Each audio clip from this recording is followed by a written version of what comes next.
Национальный центр «Россия» – пространство гордости за свою страну и людей, которые в ней живут. Аналогов ему в мире нет. Здесь работает постоянная экспозиция «Путешествие по России». Это наглядная демонстрация достижений нашей страны в прошлом и настоящем. С момента открытия Национального центра в ноябре 2024 года прошло более 10 выставок. Мы сотрудничаем с лучшими производителями страны. В универмаге «Россия» можно найти продукцию, созданную руками и сердцем. В гастрономических рядах представлены кухни народов России. Через вкус можно многое узнать о стране, ее традициях и культуре. Национальный центр – это сотни культурных, образовательных, деловых и международных событий, важных для всего мира.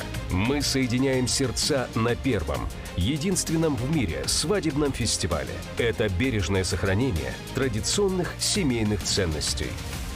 Мы бережно храним память о подвигах героев и объединяем людей со всех уголков России, создавая живую связь прошлого, настоящего и будущего. Особое внимание уделяем молодежи и развитию их профессиональных навыков. В школах юного экскурсовода и журналиста мы признаемся в любви к родине. В 2029 году откроется новое здание Национального центра в Москве.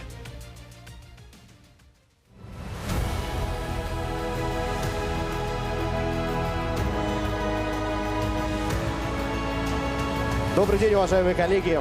Мы приветствуем вас на пленарной сессии Всероссийского форума развития малых городов и исторических поселений. Приветствуем тех, кто находится в зале Национального центра России, как, конечно, тех, кто смотрит нас онлайн. Добро пожаловать!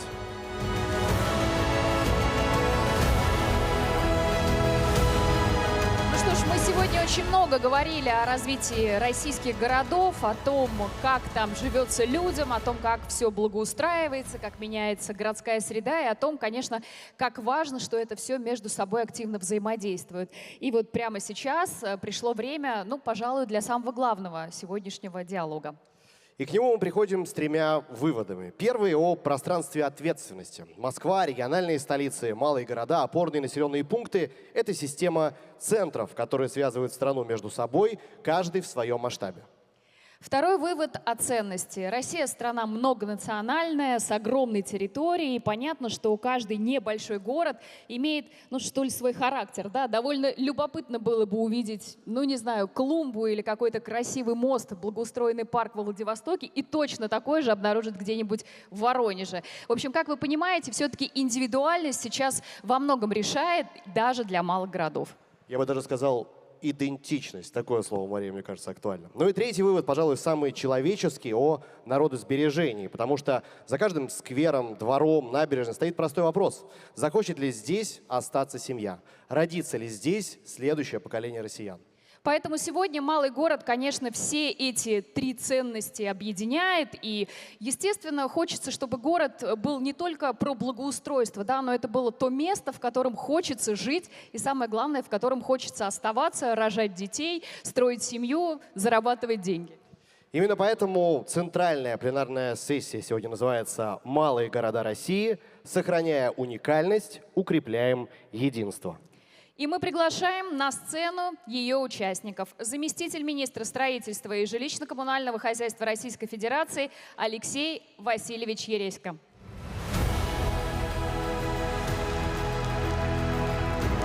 Генеральный директор ПАО Дом РФ Виталий Леонтьевич Мутко.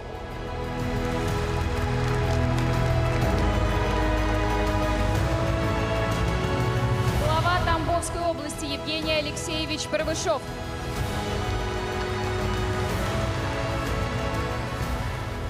Руководитель Центрального исполнительного комитета партии «Единая Россия», депутат Государственной Думы Федерального собрания Российской Федерации Александр Геннадьевич Сидякин.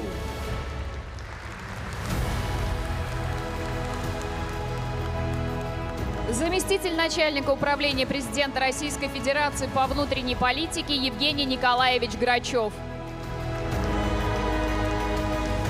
Глава муниципального образования Тельмановский муниципальный округ Донецкой Народной Республики Наталья Анатольевна Великодная.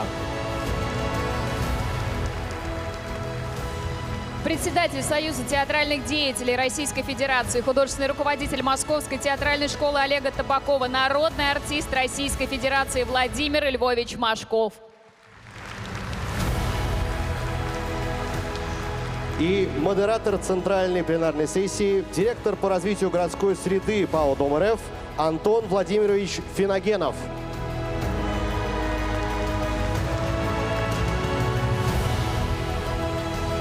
Антон Владимирович, вам слово. Спасибо, друзья.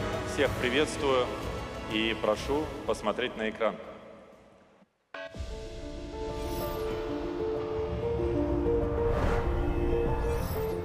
Больше всего на свете мы любим собираться за общим столом.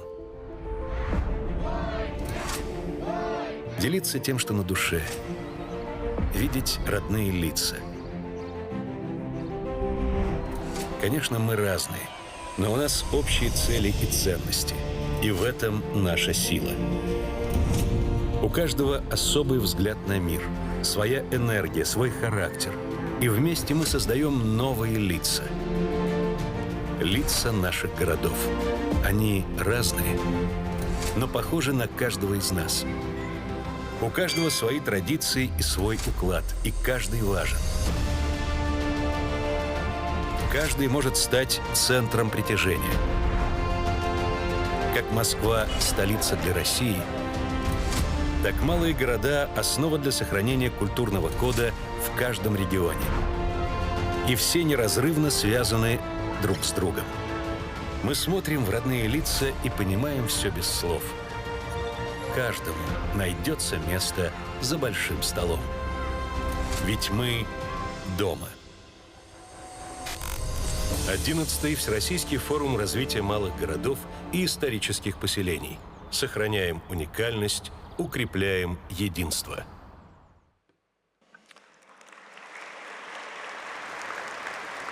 Уважаемые участники форума, председатель правительства Российской Федерации Михаил Владимирович Мишустин.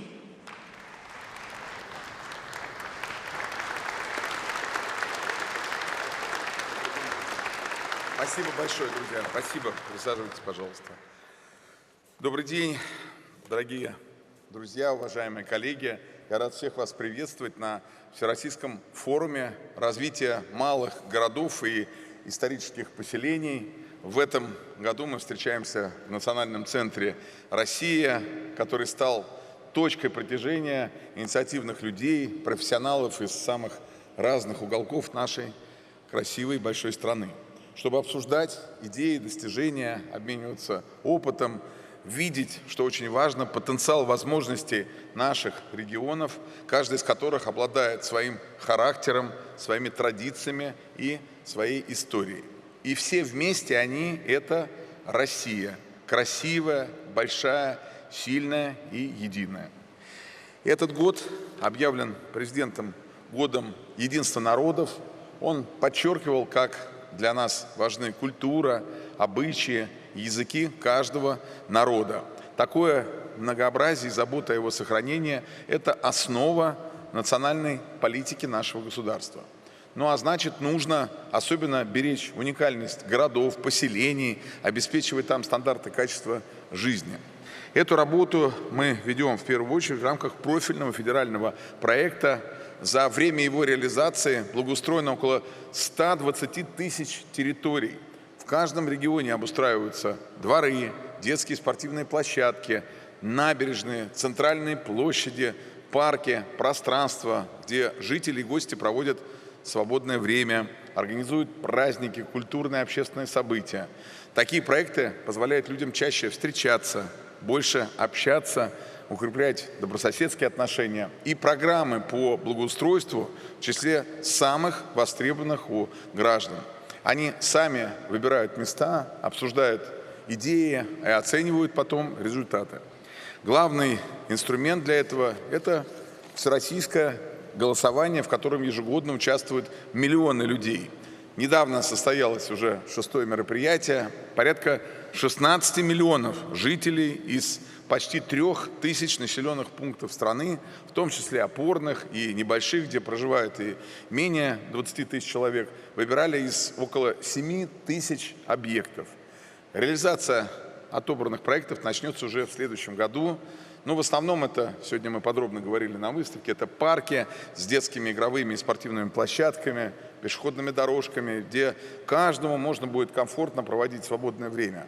Ну, как, например, в центральном городском сквере «Северное сияние» в Югорске, Динопарке в городе Шарыпове Красноярского края, молодежных парках в Губкинском и Сарапуле, Удмуртской республике.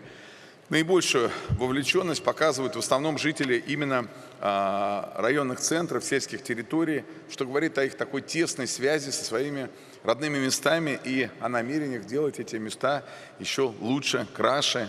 И такое активное участие людей в судьбе своего города или поселения – это, если хотите, очень важный показатель доверия власти. Ведь благоустройство – это не только внешнее преображение. Меняется качество жизни, повышается и предпринимательская активность, появляются и новые рабочие места. Более 30 тысяч создано рабочих мест за время реализации федерального проекта. Как отмечал президент, комплексному развитию обустройства нашей страны должна способствовать поддержка 2160 опорных населенных пунктов. Вместе с крупнейшими мегаполисами они призваны укрепить экономический и инфраструктурный каркас России. Глава государства поручил существенно повысить в них качество среды для жизни. Это стратегически важная задача, ведь там проживает почти 3/4 наших граждан, и ежедневно туда приезжают жители сел, в поликлинике, в больницы, в садики, в колледжи, в учреждения культуры и спорта. Для каждого из таких городов и поселков утвердили программы их развития. Ну и, конечно, необходимо усиливать их связь с соседними территориями, в первую очередь наращивая транспортные возможности. Обустройство опорных населенных пунктов идет в том числе и на основе мастер-планов, которые разработали в прошлом году, реализуемых в десятках городов и поселений Дальневосточного округа и в Арктике.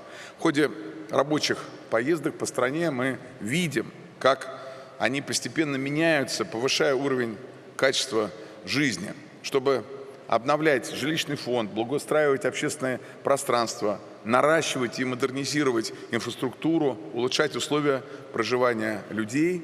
Правительство использует обширный инструментарий, в том числе механизм комплексного развития территорий, который отвечает практически всем этим задачам. Он обладает большим потенциалом.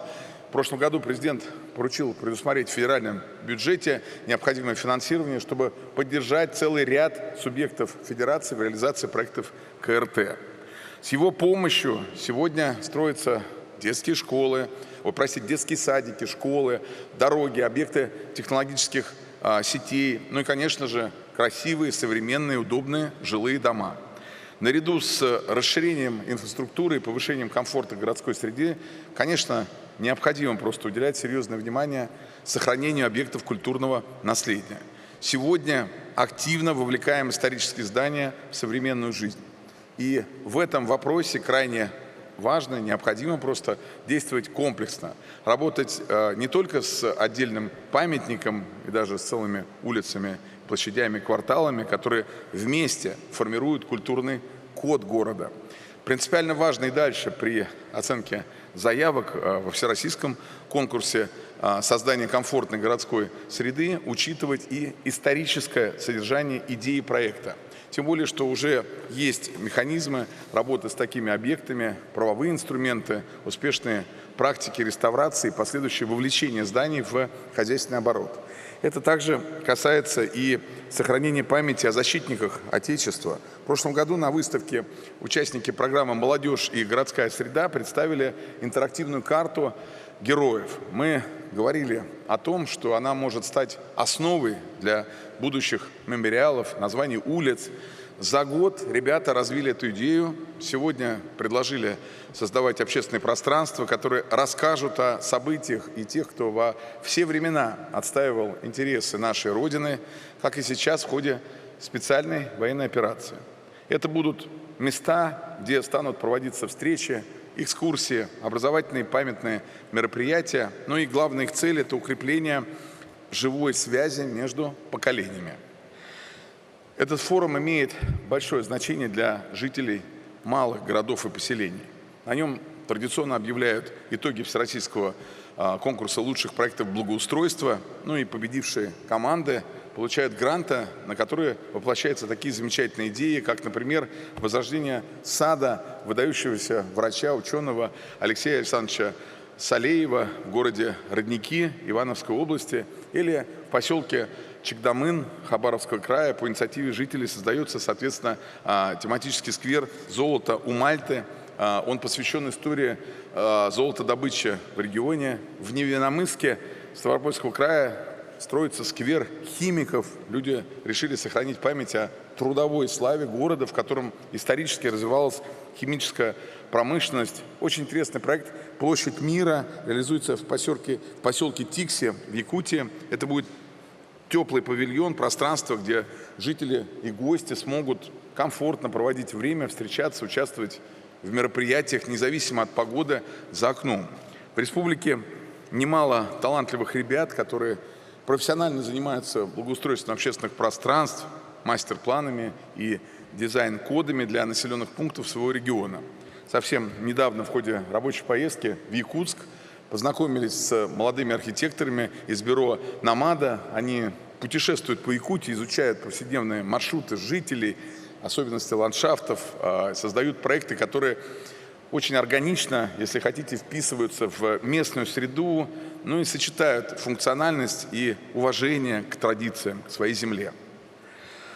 Друзья, совсем скоро будут известны имена победителей уже 11-го всероссийского состязания, 5-го для городов Дальнего Востока, ну и 1-го для воссоединенных и приграничных регионов.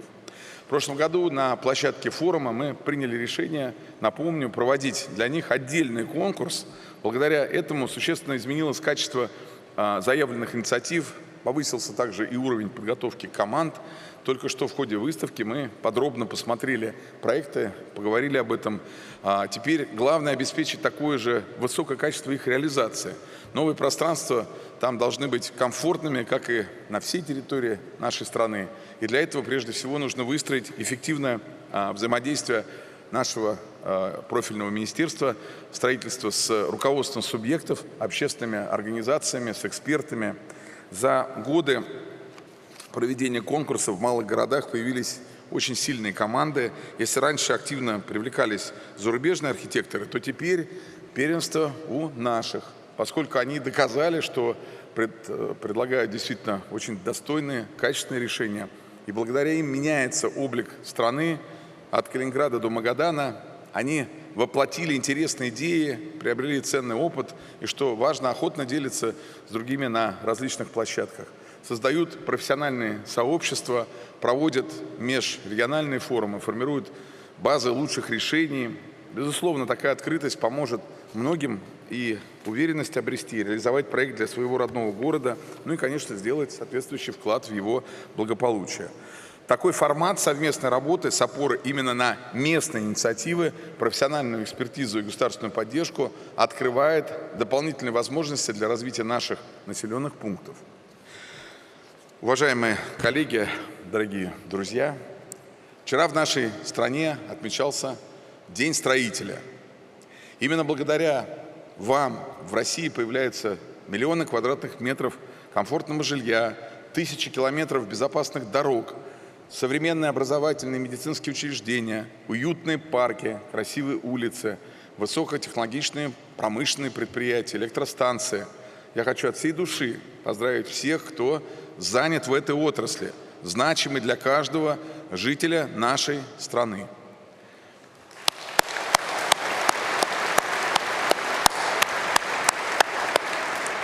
И особую признательность выразить хочу специалистам, которые в сложнейших условиях сегодня обеспечивают восстановление инфраструктуры в новых регионах. Сказать слова благодарности всем работникам стройкомплекса за такой сложный и ответственный труд. Друзья, в текущем году отрасль отметила 70-летие. И так случилось, что этот праздник совпал с юбилеем Марата Шакирджановича Хуснуллина, вице-премьера. Совпала дата, но не цифра. Он профессионал, результаты работы которого, конечно, видны в каждом российском субъекте. Марат Шакирджанович, примите мои самые искренние поздравления, пожелания крепкого здоровья, все такой же неиссякаемой энергии и преданности делу, дальнейших успехов в работе на благо своей страны и семейного благополучия.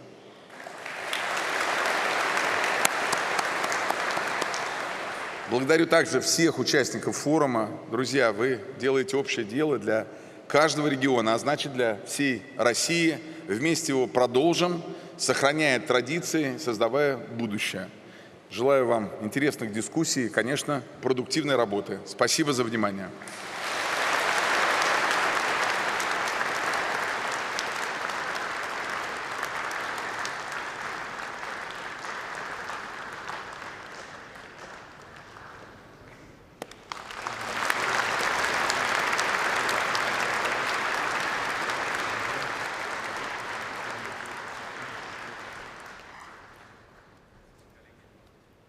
Мы продолжаем наше пленарное заседание. И, как сказал Михаил Владимирович, тема сегодняшнего форума – это тема общенационального характера. Сохраняя уникальность, укрепляя единство, мы видим, как федеральный проект «Комфортная городская среда» как раз на форуме, на первых форумах несколько лет назад начинался с темы благоустройства, а теперь он перешел к обсуждению вот таких комплексных задач общенационального характера. И мы сейчас обсудим, как городская среда, с одной стороны, влияет на вопросы укрепления народного единства, межнационального общения, на вопросы, связанные с сохранением исторической памяти и, конечно, вопросы, связанные с демографией, с развитием экономики малых, средних городов. И это неразрывно связано с семейными ценностями и созданием благоприятных условий для развития семей. И в первую очередь, конечно, в малых, средних городах, которые всегда страну выручали, в том числе и демографически. Поэтому я бы, наверное, начал, Алексей Васильевич, с вас, с человека, который непосредственно занимается вопросами благоустройства, ЖКХ, системными, ключевыми для нашей страны и для малых, средних городов в частности. И хочется поговорить про комплексные эффекты благоустройства, как удалось прийти к тому, что ФКГС стал не просто малопонятной аббревиатурой, да, а тем проектом, который позволяет решать не только задачи благоустроительные, не только задачи строительные, но в том числе социально-экономические и даже вопросы культуры и, собственно, национальной памяти. Расскажите, пожалуйста. Ну, уважаемые друзья, коллеги, я рад всех приветствовать сегодня на нашем очередном форуме развития городов, исторических поселений. В этом году форум проходит в Москве. Не случайно, Михаил Ильич уже об этом сказал. Столица является крупнейшим центром компетенции в сфере благоустройства, развития общественных пространств, создания новых общественных пространств, архитектуры, транспортных решений. Поэтому все, кто сегодня посетили Москву, в очередной раз смогли убедиться, что каждому муниципальному образованию всегда есть к чему-то стремиться. В свою очередь, абсолютно точно уверен, что вам всем, каждому в зале есть чем поделиться, в том числе и с коллегами из Москвы. За годы проведения форум стал одной из ключевых площадок по вопросам развития городской среды. Сегодня мы собрались здесь руководители регионов, муниципалитетов, представители профессионального сообщества, эксперты. Мы работаем уже несколько дней. И хочу сказать, что, как всегда, очень программа насыщенная и интересная. У нас в форуме принимает участие более 1700 человек из 85 регионов Российской Федерации. У нас 5 крупных мероприятий проходят на площадке. Главная тема – это малые города России, сохраняя уникальность, укрепляем единство.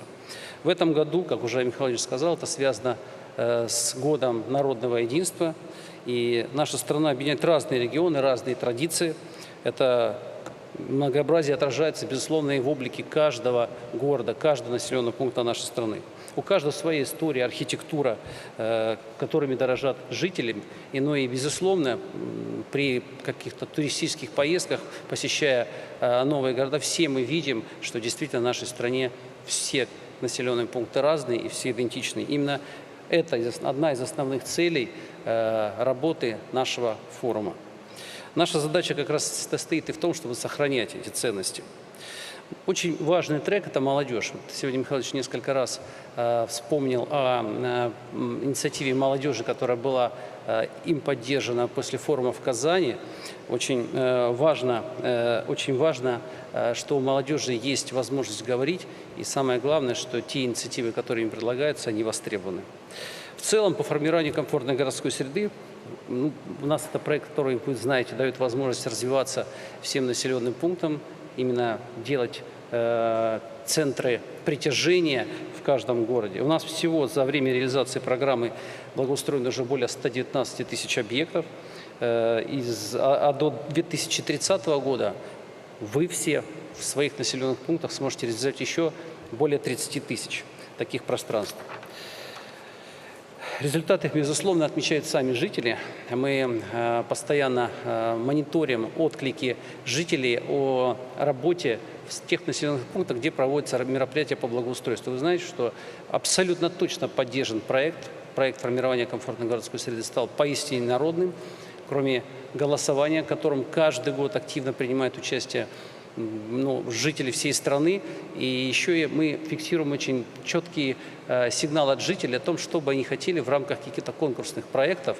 И, знаете, целая уже конкуренция внутри муниципалитетов начинается. Да? Какой бы мы хотели объект подать на конкурсную заявку, какой, по мнению каждого жителя, должен быть их город. Вот уже действительно про голосование мы говорили. Хочу сказать, что очень важно, и всегда это подчеркиваю в ходе наших с вами встреч или встреч с коллегами из других органов исполнительной власти, что важно, чтобы жители ваших населенных пунктов по итогу получили именно то пространство, за которое они проголосовали. Крайне важно, прошу вас всех обращать на это серьезное внимание, но и отзывы жителей как раз говорят о том, что действительно так и есть. В то же время хочу поблагодарить партию «Единая Россия». Именно с инициативы партии началась как раз вопрос формирования комфортной городской среды. В 2017 году все это начиналось, и в итоге переросло в такую большую, серьезную задачу. Хочу сказать, что инициатива по расширению условий конкурса до 300 тысяч человек тоже абсолютно точно себя оправдала. Жители многих именно столичных центров, получается, были за гранью этого конкурса. А теперь вот в интервале от 100 до 300 тысяч человек у нас есть новые участники. Ну и, конечно, очень важной оказалась инициатива, которую в прошлом году Денис Владимирович Пушилин озвучил на форуме в Казани. Это выделение в отдельную номинацию как раз новых воссоединенных регионов и приграничных субъектов Российской Федерации. И вот сегодня как раз у нас проходит выставка, я всех приглашаю посетить. И название у нас выставки очень символичное. «Большая улица малых населенных пунктов на рубежах России». Малых городов на рубежах России. Как раз представлены вот эти все субъекты. Очень интересная экспозиция. Пожалуйста, приглашаю всех посетить. Ну и как раз хотел сказать, что опыт предыдущий Дальнего Востока как раз показал, что это очень востребованный подход именно в таком виде. Для того, чтобы заявки с каждым годом становились все лучше и лучше, ранее был создан региональный центр компетенции в каждом субъекте Российской Федерации. Ну и абсолютно точно это дало свой результат. Мы даже сейчас рассматриваем возможность на базе уже существующих центров компетенции в части формирования комфортной городской среды создавать центр компетенций, ну, например, в повышении производительности труда, в ЖКХ, что у нас большая задача стоит. Все вы, наверное, точно погружены в эту тему. Потом также по реализации федерального проекта модернизации коммунальной инфраструктуры. Ну, потому что опыт как раз реализации центров компетенции в проекте формирования комфортной городской среды абсолютно точно себя позитивно зарекомендовал. Ну и в завершение хочу всех вас поблагодарить за ваше абсолютно точно неравнодушное участие в жизни ваших населенных пунктов и абсолютно точно за заботу о ваших жителях. Очень приятно общаясь с вами, понимать, что вы все погружены, что вы абсолютно точно знаете, чего хочет каждый житель вашего населенного пункта.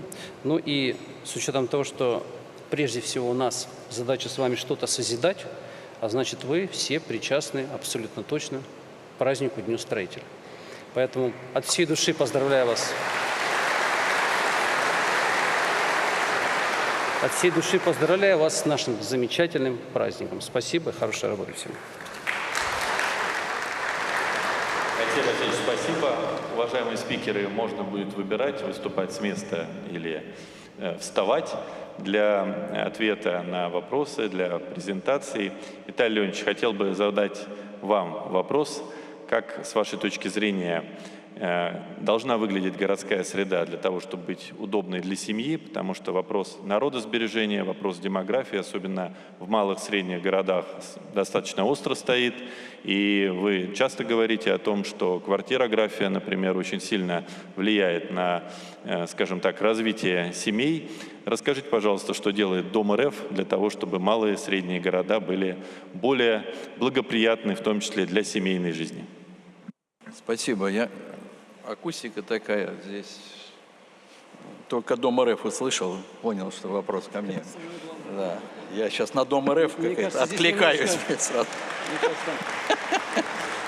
Немножко в мониторах надо звука прибавить сзади, чтобы там... Коллеги, добрый день. Я хочу от всей души присоединиться, поздравить всех коллег с победителей конкурса малых городов, исторических поселений. На мой взгляд, уникальный проект, который действительно меняет подходы в городах. И вот сейчас Михаил Иванович посещал выставку, многие регионы показывали свои благоустроенные скверы, парки, набережные.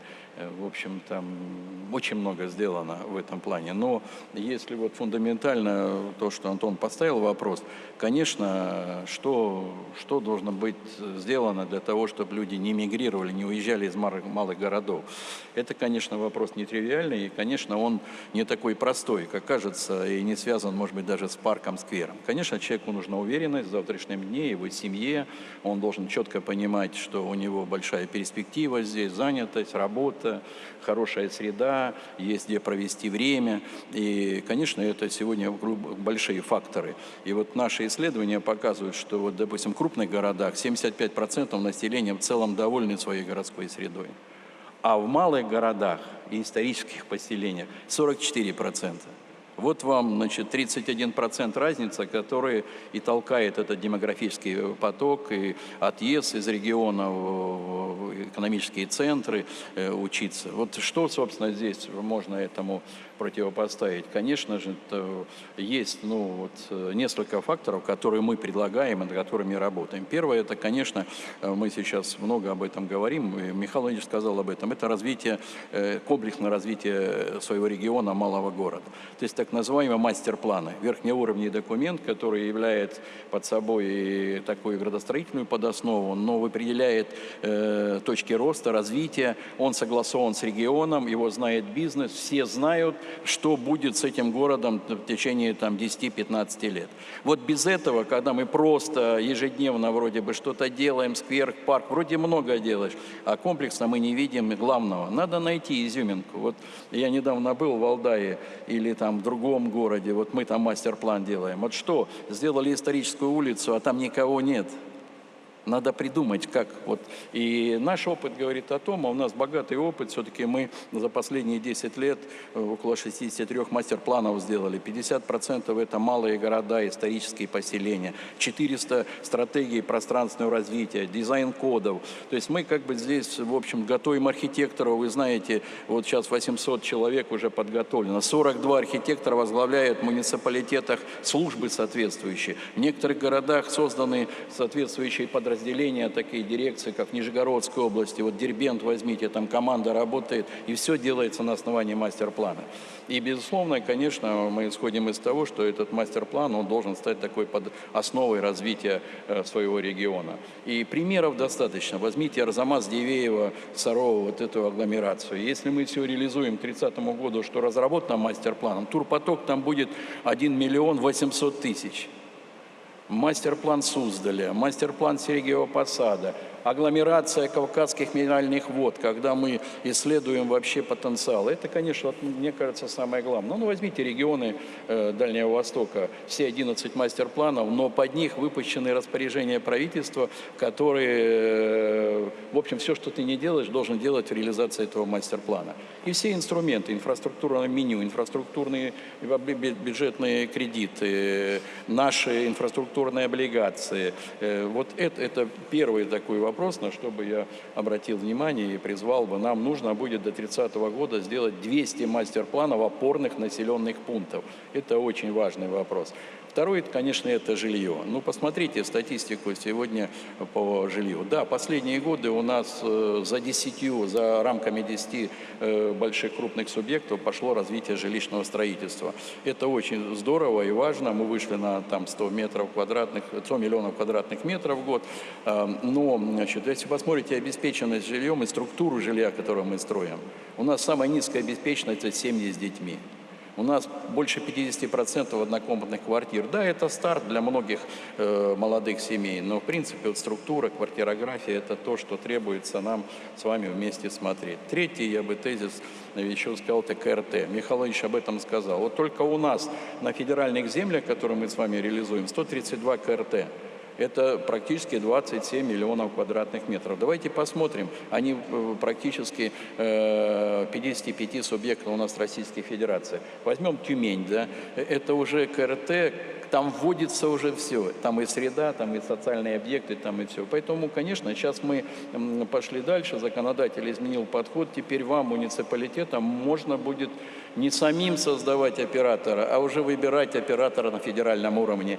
Это очень важно, потому что всегда была сложность на этом. А если сочлененный земельный участок, федеральная, региональная земля, вот операторство можно привлекать. Поэтому на КРТ бы обратил внимание.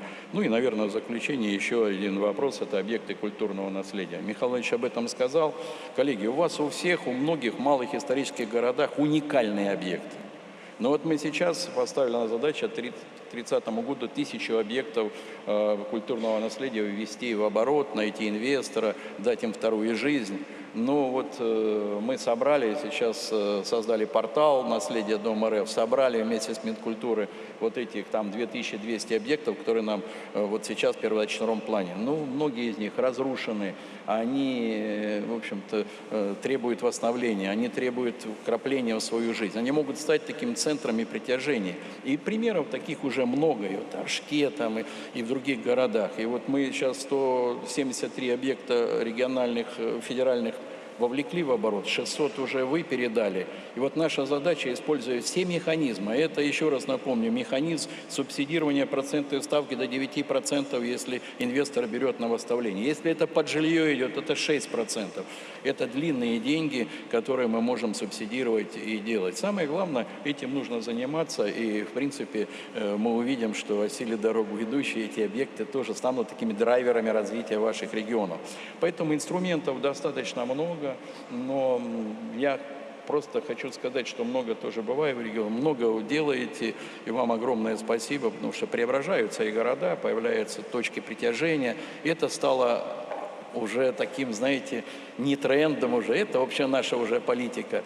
Вот лет 10-15 назад, когда проект даже задумался, комфортная городская среда, у нас с вами, ну, что ж там говорить, потом юбилей проводите побольше, нашли какую-нибудь склянку, там придумали юбилей, значит, это всегда, мы к чемпионату мира, к Олимпийским играм, к университете в Казани, 800 лет Нижнего Новгорода, это давало все время толчок там в развитии этих городов. Поэтому вам спасибо большое за работу и удачи, и поздравляю будущих победителей конкурса.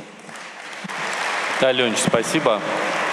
Мы действительно видим, какую эволюцию прошло государственное планирование развития городов от празднования юбилеев крупных мегаполисов, проведения мегасобытий, вот до того, что действительно в зону влияния федеральные власти уже попадают тысячи населенных пунктов страны, и это очень важно. И я бы хотел, наверное, еще больше расширить горизонт обсуждения. Вот каждый житель нашей страны, он вопросами городской среды занимается ежедневно, потому что он с ними сталкивается. Выходит во двор, ходит в парк, ездит на работу, ходит в школу, и это касается каждого. И крайне важно, что проекты благоустройства, они все больше связаны с партийными проектами, а, соответственно, могут быть масштабированы и на сельские территории.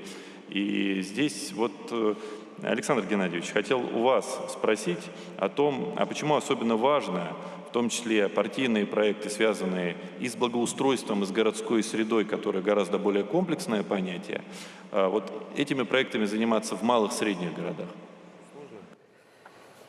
Спасибо за вопрос, уважаемый Антон. Во-первых, я хотел поблагодарить организаторов за такое название. Вообще везде, где слово «единство» есть, мы автоматически принимаем участие, всегда с большим удовольствием.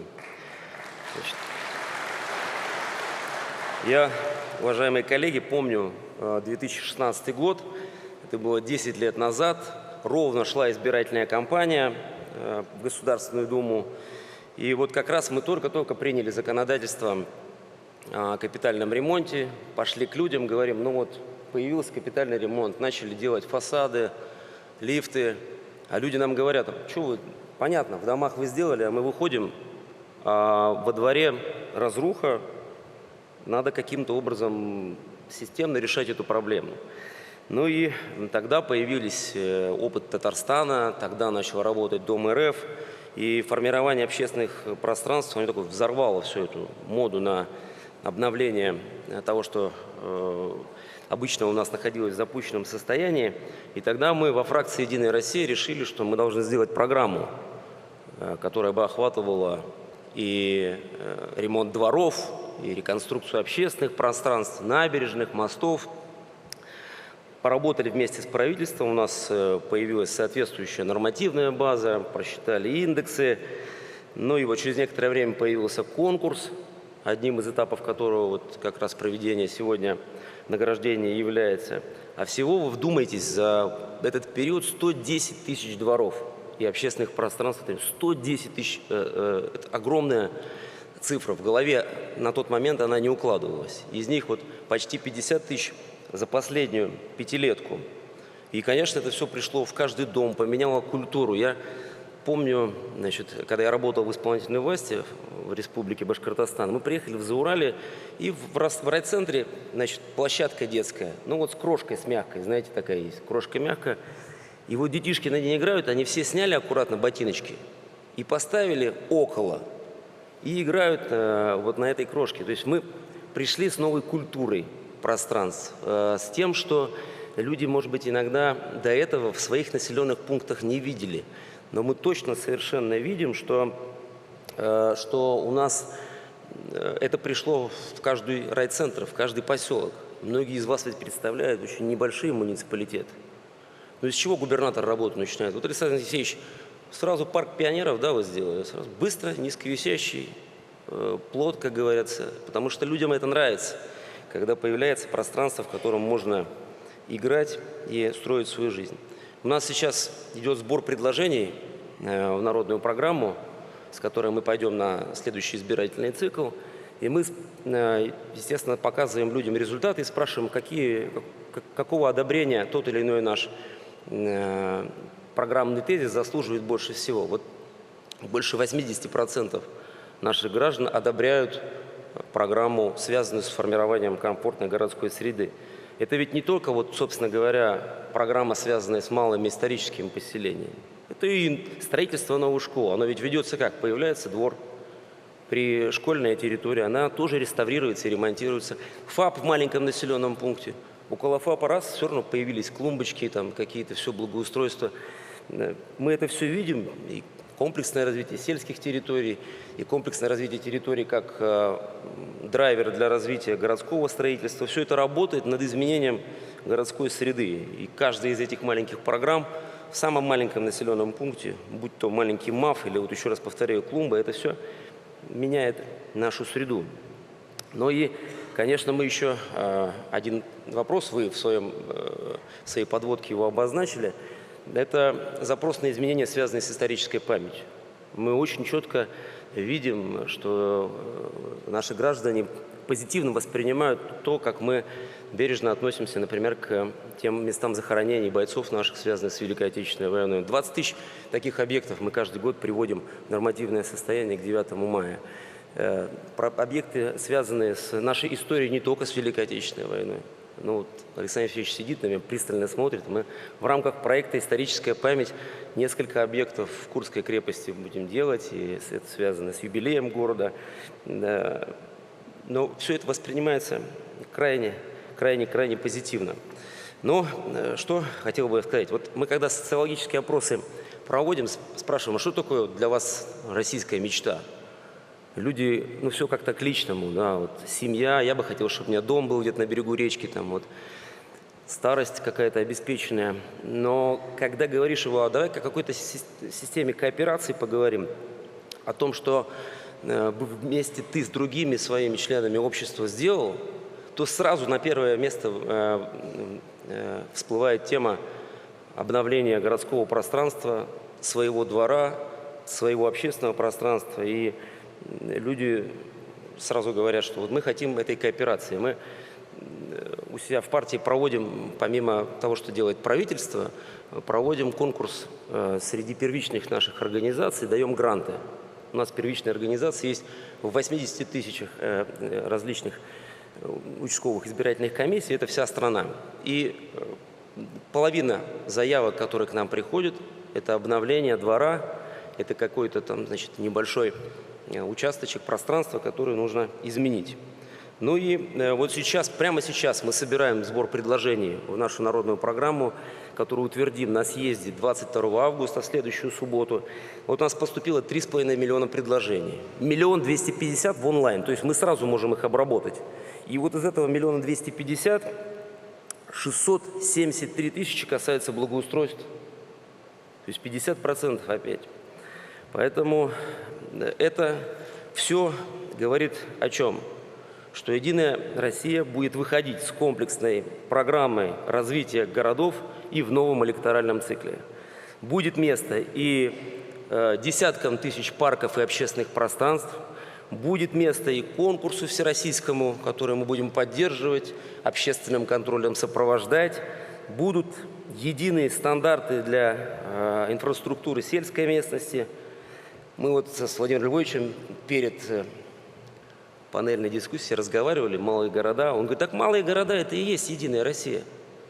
Малые города – это наша Россия, Единая Россия. Мы не сговаривались с организаторами по поводу названия, но вот все к тому, уважаемые друзья, идет. Ну и, наверное, в заключении, что хотел сказать. Я уже сказал, что мы общественное пространство, дворы, конкурс, все это сохраним и будем способствовать строчкам в бюджете соответствующим и так далее. Но мы живем во время, когда нам бросают вызов мощные технологии.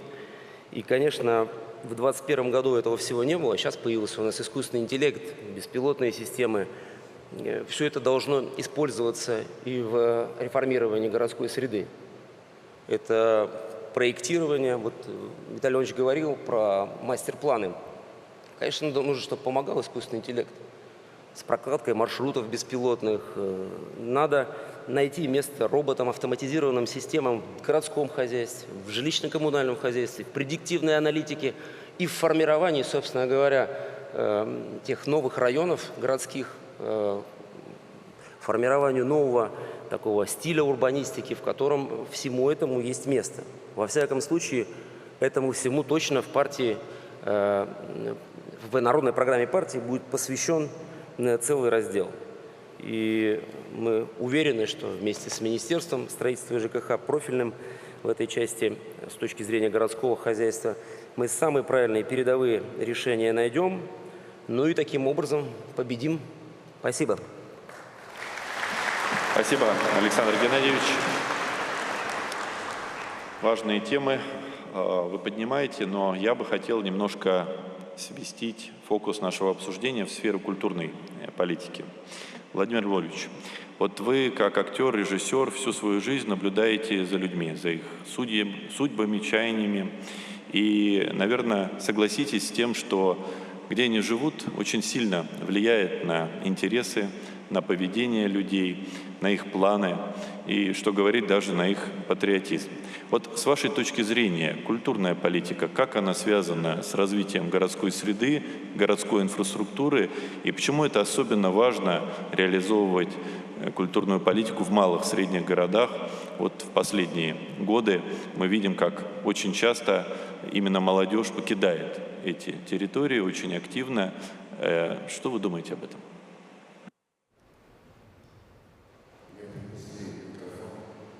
Это для того, чтобы спикеры могли лучше слушать друг друга. Надеюсь, вы тоже нас будете слышать и в микрофон. Да, хорошо. Слышно? Ничего? Хорошо, я попробую. Спасибо большое, дорогие друзья. Большое спасибо за то, что пригласили на этот замечательный форум. И, конечно, малые города – это, безусловно, основа для сохранения нашей многонациональной русской культуры. В мегаполисах больших мы видим смешение культур, идей, народов. А вот малые города продолжают сохранять и остаются основой вот той настоящей жизни со своими традициями, которые передаются из поколения в поколение. И вы знаете, сегодня большое количество, и вы говорите о том, как меняется инфраструктура, как вы поддерживаете инфраструктуру малых городов. Но мне кажется, очень важно наполнять эти пространства творческой жизнью. Многие люди большую часть времени проводят на работе, дома, и редко бывают в театрах, заходят в музеи, выставочные залы.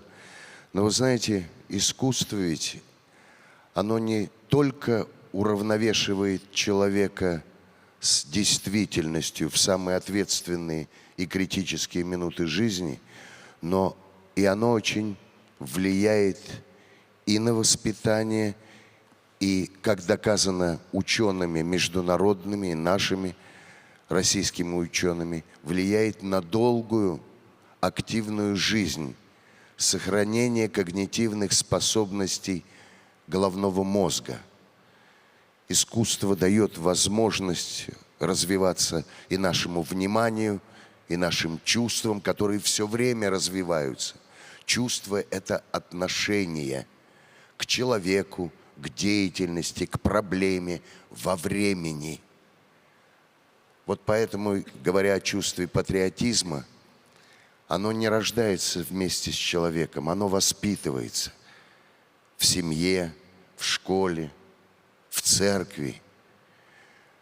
Вот это очень важно. И вы знаете, я несколько примеров, вот то, как правительство Москвы поддерживает вот такие наши предложения. Вот на протяжении 3-го года в Москве проходит большой фестиваль театральный бульвар, когда артисты выходят сами к зрителям на улице, проводят мастер-классы, встречи, показывают отрывки из спектаклей. И вы знаете, в прошлом году фестиваль посетило, он шел почти 3 месяца, 2 миллиона человек.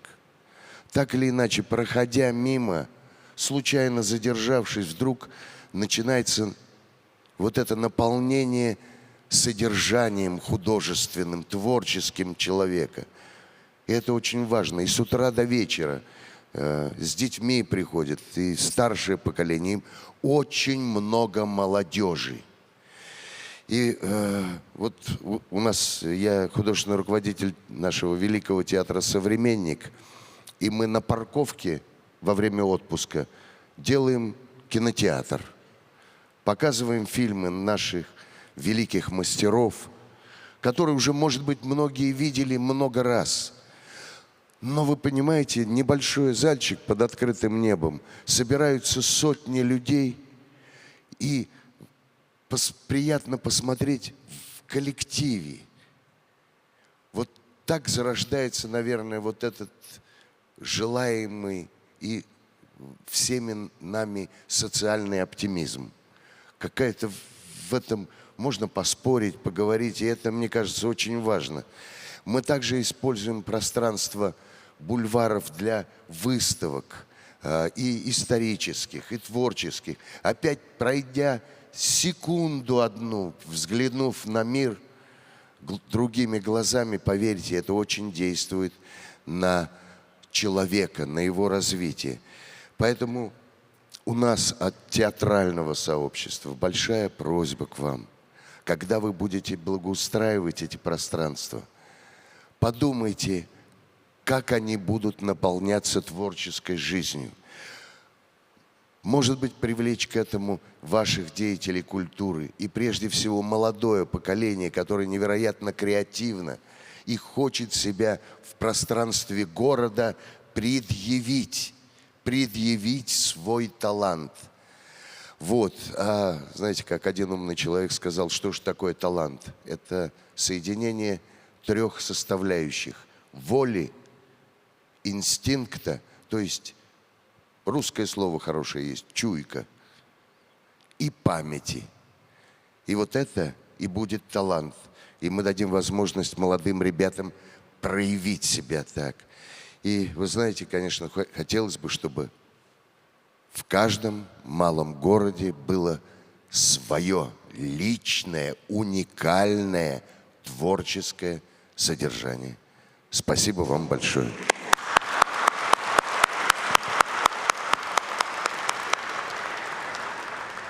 Владимир Львович, огромное вам спасибо за эту грань. И я думаю, что каждый муниципальный лидер искренне хочет, чтобы в том числе те проекты благоустройства, которые вы реализуете, хотя бы плюс одного, а где один, там и сотни, и тысячи людей привели дополнительно в театр, в учреждение культуры, в музей. И мне кажется, это наша общая задача, и особенно это важно, конечно, для малых и средних городов. Спасибо, но я бы хотел переместиться к региональному опыту. Евгений Алексеевич, вы служили Родине и как глава крупного муниципалитета, и в зоне СВО, теперь возглавляете важный субъект федерации, но который как раз обладает, с одной стороны, уникальным историческим ресурсом. Это прекрасные города, которые в свое время, несколько столетий назад, засечная линия были такой стеной для обороны государства с юга. Теперь это важный центр сельского хозяйства, агропромышленной науки, IT. Но вот с вашей точки зрения, тот опыт, который вы накопили, защищая Родину непосредственно в зоне специальной военной операции, как он влияет на ваш подход к управлению, к народосбережению, развитию, в первую очередь, малых, средних городов? Расскажите, пожалуйста. Добрый день, друзья. Действительно, как сказал Антон, Тамбовская область – это земля с достаточно богатой историей, с достаточно богатой культурой. И такие действительно всемирно известные имена, как и Баратынский, и Рахманинов, и Мичурин, и Чичерин, и Державин. И этот список, его можно продолжать бесконечно. Эти имена очень тесно связаны как раз с Тамбовской областью, в том числе и с малыми городами. Вот, если брать опыт работы в городе Краснодаре и сравнивать с работой в Тамбовской области, вы знаете, где-то, наверное, все-таки эти истории имеют абсолютно смежный характер. Сегодня все Краснодар прекрасно себя представляет, да, успешный. И все говорят, Краснодар, там, уже почти 2 миллиона жителей, все хотят в нем поселиться. Но могу сказать, что если вы посмотрите в историю где-то 15-летней давности, ну, небольшой срок, абсолютно точно, 15 лет, то в Краснодаре проживало всего 750, где-то 800 тысяч жителей. Всего лишь на все. И хоть он и был столицей Кубани, но мы, коренные жители Краснодара, его воспринимали все равно как провинцию определенную. И в границах муниципалитета находилось еще 5 сельских территорий. То есть села с населением, с пахотными землями, с крестьянско-фермерскими хозяйствами.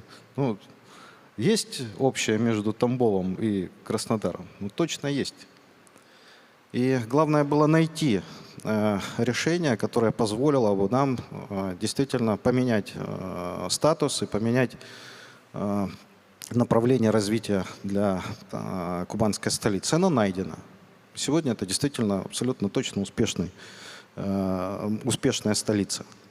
То же самое, я уверен, мы найдем решения, и они уже воплощаются в жизнь и по Тамбовской земле, и по тамбовским малым городам. Но главное это, конечно же, настройка. Настройка органов управления и власти. Да, я долгий период времени проработал в органах муниципальной власти. Все ступеньки прошел до главы города. И понятно, сегодня, когда я являюсь главой субъекта, мне гораздо легче, с одной стороны, работать с муниципалитетами. Ну, я понимаю абсолютно все, что происходит либо на сельской территории, либо это в городской среде. И еще раз говорю, с одной стороны легко, с другой стороны тяжело, потому что вот большинство здесь присутствующих – это представители органов местного самоуправления. Я понимаю, что вы живете в ограниченных абсолютно ресурсах.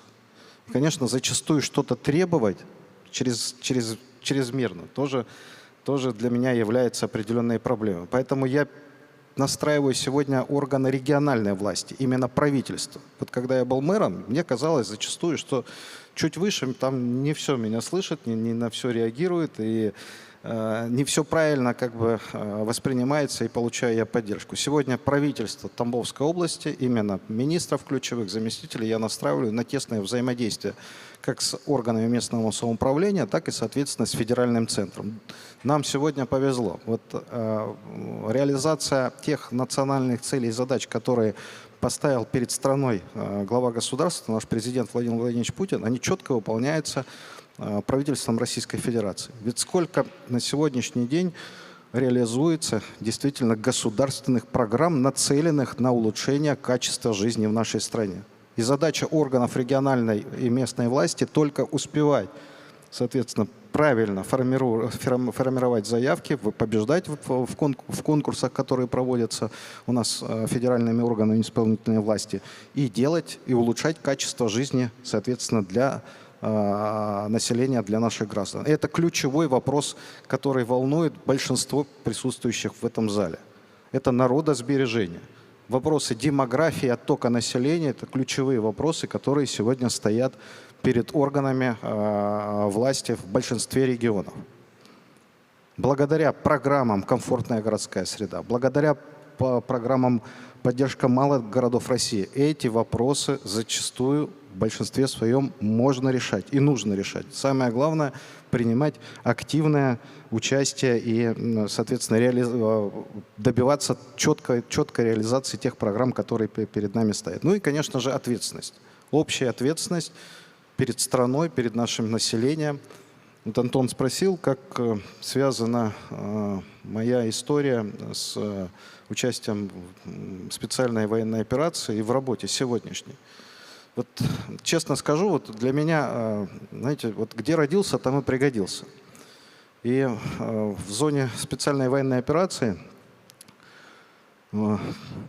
достаточно большое количество встречал местных жителей, это населенные пункты, которые сегодня освобождаются. Люди остаются там. Люди с детьми, с семьями, они, да, живут в тяжелых условиях, зачастую без коммунальных услуг, но они хотят жить на своей земле. На своей земле. Они понимают, что завтра наступит мир, и завтра они будут именно на той жить территории, которая им исконно принадлежала. Точно так же и большинство наших жителей, которые проживают на нашей территории, на наших землях, наших населенных пунктах, они хотят жить на своей земле. Но они хотят жить, чтобы это было комфортно, это было благоустроено, с развитой социально-экономической инфраструктурой. И сегодня это доступно. Доступно благодаря тем мерам поддержки, которые у нас реализуются в рамках наших национальных целей и задач. Ну и, конечно же, вот Владимир Львович говорил о культуре, развитии культуры. Это очень важно. Русский человек, неважно какой он национальности, это человек не Иван, родства не помнящий. Это люди, которые все равно себя связывают со своей землей. И в каждом уголке нашей территории есть великие исторические личности. И вот на Тамбовщине люди говорят, я там родом из Мичурина, у нас Мичурин. Кто-то себя ассоциирует с Ивановкой, это территория, где творил все свои произведения композитор Рахманинов. Кто-то себя с родиной ассоциирует Чичерина, кто-то себя ассоциирует с архиепископом Святым Лука Крымский. И так далее. Культура и развитие территории – это взаимосвязанные вещи. И мы должны базировать развитие каждой малой территории именно в том числе на историко-культурном наследии. Спасибо, дорогие друзья. Евгений Алексеевич, спасибо огромное. И на самом деле теплые воспоминания, я думаю, у многих здесь присутствующих. Форум 2022 года прошел в Тамбове. И как исторически, как правильно говорить, тамбовцы или тамбовчане, как более принято сейчас, это те прекрасные люди, которых мы запомнили за их радушие. И вообще очень, я думаю, всем понравился Тамбов, Мичуринск и другие прекрасные города Тамбовской области. Но сейчас я бы хотел задать вопрос об общероссийском голосовании, потому что многие отмечают, что, наверное, нет настолько массового примера взаимодействия власти и общества, как голосование по проекту «Комфортная городская среда». Около 16 миллионов человек проголосовало в этом году. И это же уникальный барометр, уникальный инструмент для того, чтобы власть слышала общество. И я бы хотел, Евгений Николаевич, вас спросить, как, собственно, этот инструмент вы используете, как власть меняет свои подходы, исходя из результатов голосования. Спасибо. Спасибо большое. Добрый день, уважаемые коллеги, дорогие друзья. Спасибо. Во-первых, мне бы хотелось в целом чуть-чуть сказать о всероссийском голосовании. И за то время, которое оно реализуется, это поистине стал уникальный проект. Причем, мне кажется, он имеет и экспортный потенциал, потому что далеко не во всех странах мира аналог ФКГС есть, и тем более реализуется в течение такого времени, накоплен такой большой. И успех именно участия жителей, мне кажется, здесь основной, и он основывается на двух составляющих. В первую очередь, это мне бы хотелось, пользуясь случаем, поблагодарить всю команду Минстроя, экспертов, региональные и муниципальные команды за реализацию этого проекта. Низкий вам поклон, дорогие друзья. Спасибо за эту громадную работу. И второе, безусловно, это неравнодушные жители нашей страны, которые активно участвуют в формировании среды вокруг своего дома. И сейчас, более того, возникает конкуренция наших населенных пунктов за то, где эти неравнодушные жители будут жить. И здесь ответственность и, наверное, главная задача муниципальных и региональных властей на опережение создавать те условия, которые позволяют нашим гражданам обосновываться в тех или оставаться в тех или иных населенных пунктах. Но помимо этого, уже здесь и коллеги говорили по поводу тех условий, тех мер, которые создает государство для создания условий. Мне бы хотелось сказать такой важной составляющей развития малых городов – это про внутреннюю устойчивость, потому что они обеспечивают непосредственную устойчивость нашей страны через совершенно разные, в том числе и аспекты, на которых мне хотелось обратить внимание. В первую очередь это молодежь, да, подрастающее поколение, потому что все социологические опросы показывают то, что молодежь в одной из приоритетных ответов ставит Россию будущего, это Россия благоустроенная. И это важно для того, чтобы, когда мы ведем вопрос о том, где наши молодые люди будут или оставаться жить, или приезжать жить, учитывать в развитии малых городов. Второе, это, безусловно, и об этом сегодня много говорилось, это межнациональное, культурное единство, традиции, которые как нигде, как в малом городе, имеют свою уникальность, свою самобытность, и это, безусловно, надо развивать. И третий аспект – это, безусловно, чувство гордости, которое возникает за малую родину. Сказали уже, где родился, там и пригодился. И действительно, мы так говорим, что большинство переезжают. Но люди, те, которые родились в своем малом или большом населенном пункте, хотели бы развиваться, жить прежде всего там, но при этом с теми условиями для жизни, которые есть в больших крупных городах.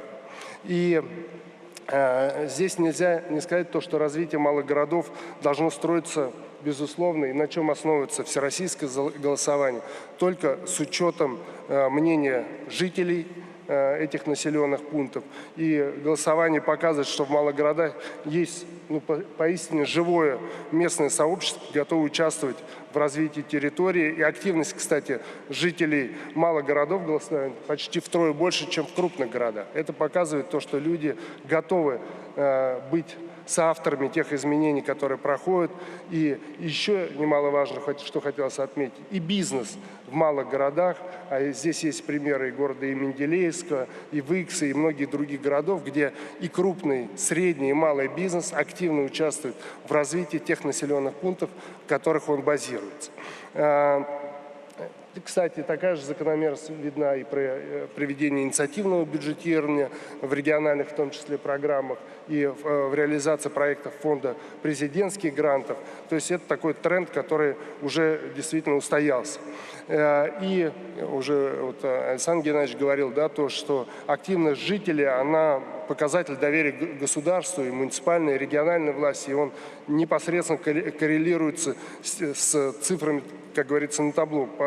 Порядка 90% жителей воспринимают благоустройство как позитивный итог работы власти. И это достаточно такой серьезный результат, но здесь важно оправдывать доверие, которое жители возлагают на все уровни власти. И Алексей Васильевич об этом всегда говорит, да, и чтобы те объекты, которые мы создали в рамках тех или иных проектов, они должным образом содержались и через несколько лет не приходили в негодность, и тем самым показывают другую сторону медали благоустройства. Также мне бы хотелось отметить, ну вот вы спросили, Антон, да, по поводу, какие тренды, да, показываются внутри голосования. То, что в последнее время активно идет тренд на то, что люди хотят создавать, ну, точнее, голосуют больше за объекты благоустройства дворовых территорий. Это означает то, что прежде всего в этих малых пространствах, да, формируются определенные социальные связи, больше, так скажем, люди хотят быть приближены к своей земле, к своей малой родине, и такой тренд важно в этом плане поддерживать. И всероссийское голосование – это один из инструментов. Я упомянул инициативное бюджетирование, ряд других проектов. Президент неоднократно давал поручения по поводу включения в региональные госпрограммы инструментов инициативного бюджетирования. И во многих регионах эта задача реализуется на должном уровне. И, на мой взгляд, такую практику нужно расширять и на федеральном уровне, потому что все мы прекрасно знаем, во многих наших министерствах и ведомствах есть аналогичные программы. И, на мой взгляд, надо подтягиваться к ФКГС с точки зрения вовлечения аудитории в реализацию тех задач, которые ставит глава государства. И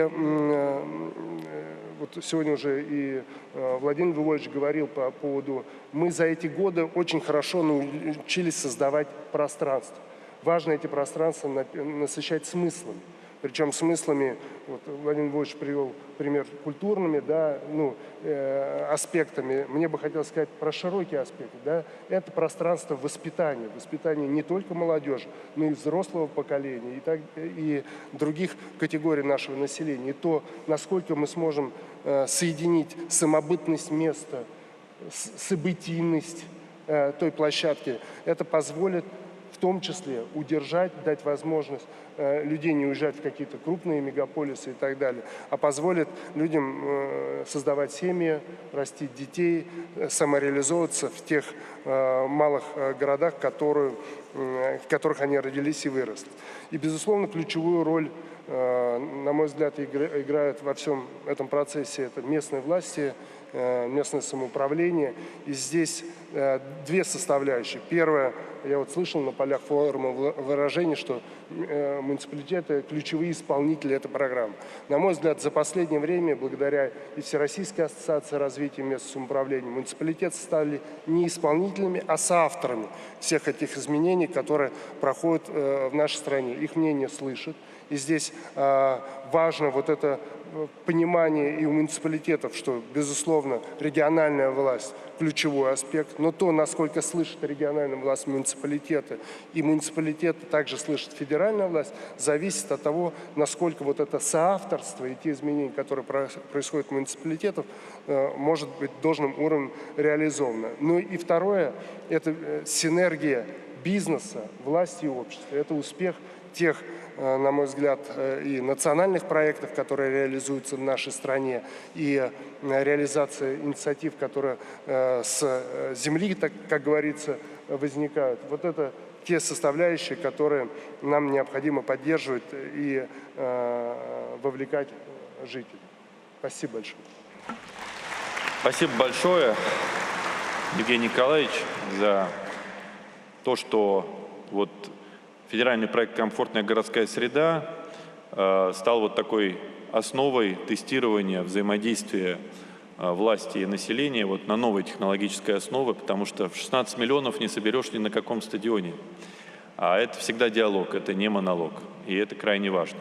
Но сейчас я бы, перед тем, как задать следующий вопрос, хотел бы сказать о том, что вот вы видите, в пленарке у нас в основном мужчины присутствуют.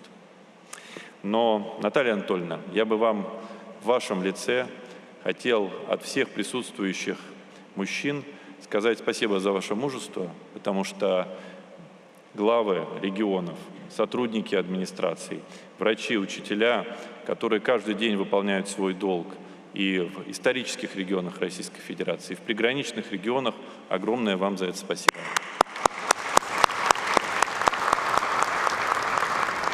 Поэтому и вопрос у меня личный. Ну, вам в сложной ситуации всегда надо держать лицо и быть примером. И для сотрудников администрации, и для всего населения. Потому что мы отлично понимаем, как тяжело работать, как тяжело созидать в ситуации, когда хотят это постоянно разрушить наши враги. И с вашей точки зрения, вот все-таки что главе нужно в первую очередь транслировать людям, какой энергией заряжать, где расставлять акценты, на что обращать наибольшее внимание, ну, для того, чтобы все-таки продолжать развивать, созидать и, самое главное, сохранять веру в свой город, в свой населенный пункт у жителей. Добрый день, дорогие друзья. Спасибо большое, Антон, за вопрос. Ну, что хотелось бы первое отметить. Тельмановский муниципальный округ до 2022 года жил в особых условиях. Почему? Линия боевого соприкосновения от самого Тельманова, опорного населенного пункта, который сейчас, это всего-навсего было 3 километра. 3 километра – это те территории, которые ежедневно подвергались обстрелам. Но что самое главное? Самое главное для наших жителей, когда жители видят рядом органы власти, когда они видят прямой диалог, когда они понимают, что если органы власти на месте, значит, территория будет жить, значит, не нужно никуда уезжать. Но хотелось бы вам сказать, что с 2014 года, конечно же, людей очень много уехало. Очень много уехало, более половины, ну, практически 50%, это порядка 12 тысяч населения.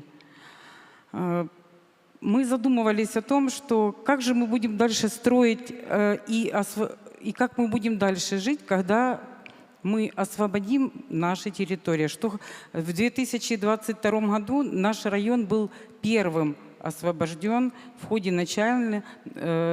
начала специальной военной операции.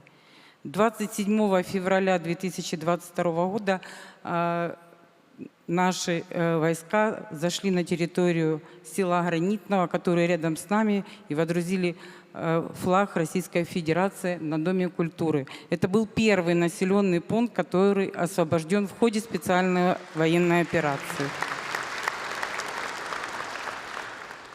Вы знаете, что нам нужно было сразу первоочередное сделать на территории? Нам необходимо было окружить каждого жителя заботой. Необходимо было каждому уделить внимание. Нам нужно было действовать очень быстро и очень оперативно, за что огромные слова благодарности нашим социальным службам, коммунальным службам, нашим силовикам. Первоочередное, что нам нужно было получить паспорт гражданина Российской Федерации. Я вам скажу честно, что передать словами, как люди получали этот паспорт и держали в руках его дрожащими руками, со слезами на глазах, это рассказать без слез невозможно. Это были слезы радости.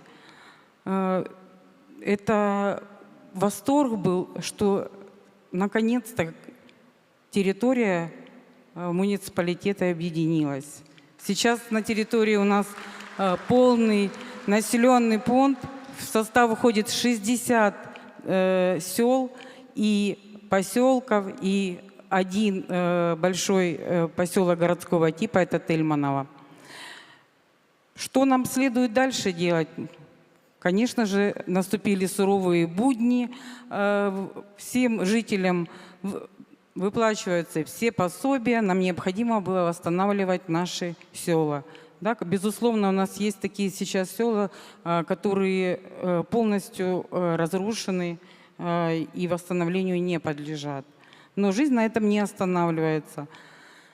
Мы приступили к восстановлению, и огромное спасибо в тот момент нам свое плечо подставили шефы региона. Конечно же, без них мы бы такие объемы работ, которые выполнены на территории муниципалитета, мы бы их не выполнили никогда. По состоянию на сегодняшний день мы восстановили более 200 социальных объектов. Это и коммунальные, в число которых входят и инженерные коммуникации, и водоснабжение, и водоотведение. Мы сейчас приводим в соответствие дома культуры, библиотеки, больницы, школы, детские сады в соответствии со стандартами Российской Федерации. Хочу сказать, что сейчас у нас мы отмечаем рост населения. И если до 2014 года на территории округа проживало 30,5 тысяч человек, то сейчас это уже более 34 тысяч.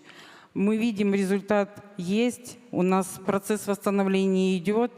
Органы власти, мы ежедневно встречаемся с населением, по-другому быть не может.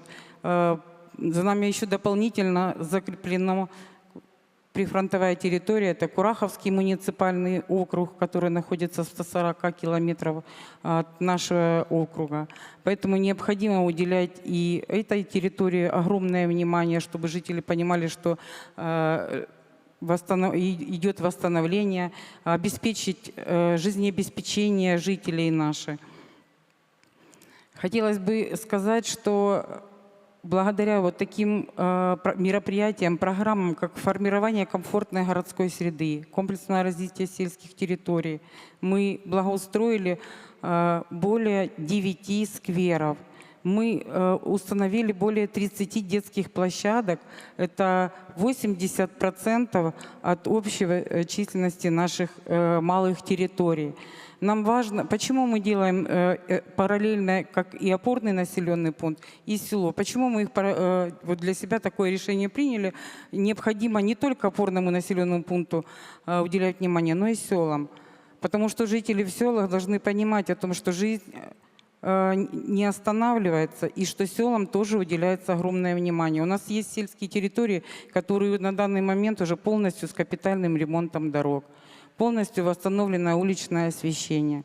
Это важно для жителей, и нам важно, для того, чтобы наши жители, наша молодежь возвращалась домой, возвращалась домой и работала на территории, на которой они родились.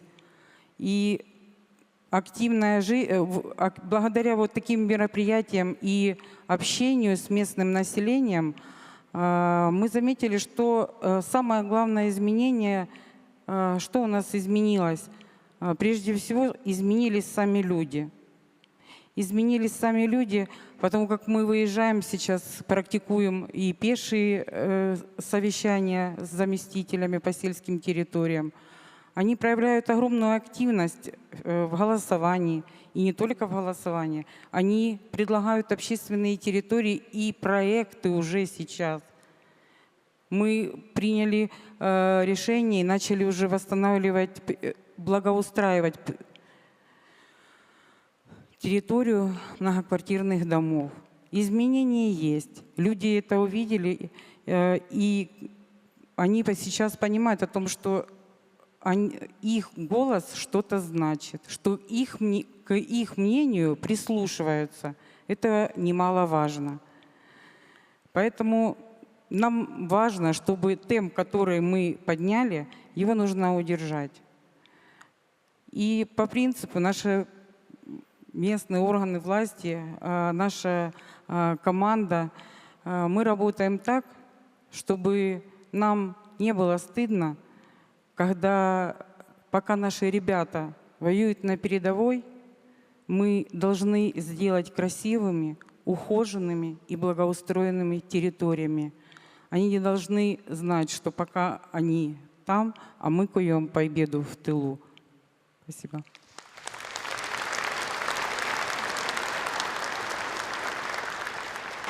Вы знаете, я много тут размышлял на тему того, как резюмировать сегодняшнюю дискуссию, но Наталья Анатольевна, мне кажется, последней фразой сделала идеальное завершение сегодняшней дискуссии. Поэтому все здесь присутствующие у себя на территории, в муниципалитетах, это действительно пример для всех жителей нашей страны, и мы должны, так сказать, нести эту ношу с гордостью, и я вам всем этого желаю, и я уверен, вы справитесь.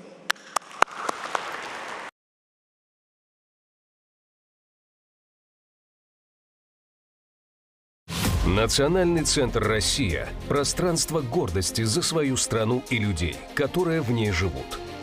Аналогов ему в мире нет. Здесь работает постоянная экспозиция «Путешествие по России». Это наглядная демонстрация достижений нашей страны в прошлом и настоящем. С момента открытия Национального центра в ноябре 2024 года прошло более 10 выставок. Мы сотрудничаем с лучшими производителями страны. В универмаге «Россия» можно найти продукцию, созданную руками и сердцем. В гастрономических рядах представлены кухни народов России. Через вкус можно многое узнать о стране, ее традициях и культуре. Национальный центр – это сотни культурных, образовательных, деловых и международных событий, важных для всего мира. Мы соединяем сердца на первом, единственном в мире свадебном фестивале. Это бережное сохранение традиционных семейных ценностей. Мы бережно храним память о подвигах героев и объединяем людей со всех уголков России, создавая живую связь прошлого, настоящего и будущего. Особое внимание уделяем молодежи и развитию их профессиональных навыков. В школах юного экскурсовода и журналиста мы признаемся в любви к родине. В 2029 году откроется новое здание Национального центра в Москве.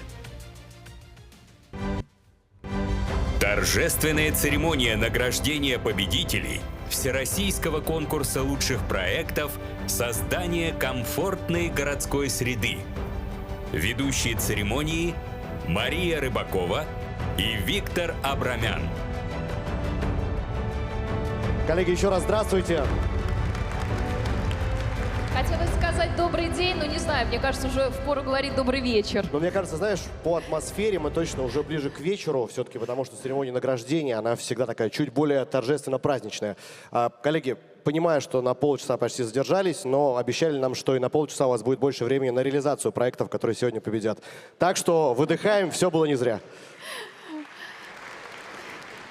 Ну что ж, еще раз здравствуйте. Мы, собственно, приступаем к той самой, как мне кажется, важной части. Будем сейчас чествовать, награждать самые интересные, самые яркие проекты, у которых точно есть будущее.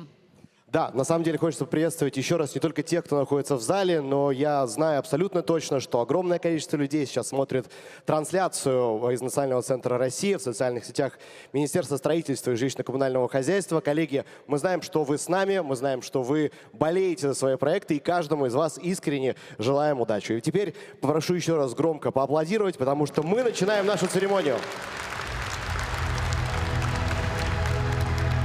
Вот вы знаете, последний год очень много говорят о том, что для нас важна демография. Вот мне кажется, конкурс точно ее перевыполняет, потому что если начиналось все с одной, точнее, начиналось все с одного конкурса, сегодня у нас с вами будет целых 3 конкурса и, соответственно, количество победителей. Да, но за нашей спиной такая большая эмблема, большой логотип всероссийского конкурса. Он уже 11-й. Но помимо этого, сегодня мы наградим победителей уже 5-го всероссийского конкурса лучших проектов создания комфортной городской среды для муниципальных образований на территориях субъекта России, входящий в состав Дальневосточного федерального округа. Очень длинное такое название, нужно поаплодировать нашим коллегам. Особенно спасибо тем, кто сегодня лично добрался, прилетел из дальневосточных округов. Надо сказать, что первый конкурс проходил в Магадане, и сегодня уже вот на такой одной из самых больших сцен страны мы будем награждать лучших из лучших. Да, но в то же время у нас есть новичок, первый всероссийский конкурс лучших проектов создания комфортной городской среды для муниципальных образований, расположенных на территориях отдельных субъектов Российской Федерации. Да, мы так коротко называем наши приграничные регионы. Давайте поаплодируем, потому что тоже коллеги, представители есть в этом зале и совсем скоро окажутся на этой сцене. Всего в этом году 82 региона подали 582 заявки, увеличился и призовой фонд. В 2026 году 25 миллиардов рублей. Что значит эта цифра? Это значит, что нас ждет реальное улучшение жизни в каждом конкретном населенном пункте, о которых мы сегодня будем говорить. Да, но обновленные пространства, как мы знаем, это сегодня такие магниты, да, точки притяжения для местных жителей, для туристов. Это и площадки для проведения больших общественных мероприятий, праздников, рабочие места, безопасность. В общем, все это возможность привлекать дополнительные инвестиции и развивать свои города. И при этом, что важно, сохранять объекты культурного наследия и собственную идентичность и уникальность. За время проведения конкурса, благодаря проектам-победителям, создано более 30 тысяч рабочих мест. Малые города своим примером доказывают, что комфортно и качественно жить можно не только в Москве. Ну, то есть, с одной стороны, ты, наверное, можешь стать такой собственной столицей в своем регионе.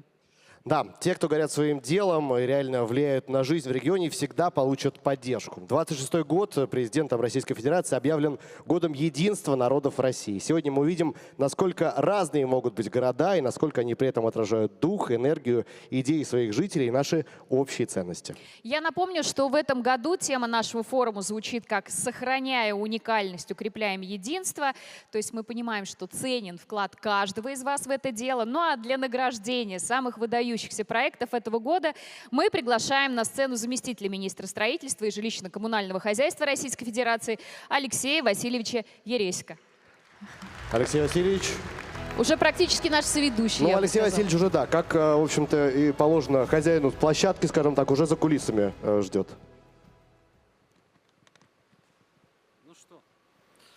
Сейчас самое интересное начнется, да? Я прошу всех фиксировать, кто как будет выходить на сцену. Это вообще самая увлекательная часть нашего мероприятия многодневного.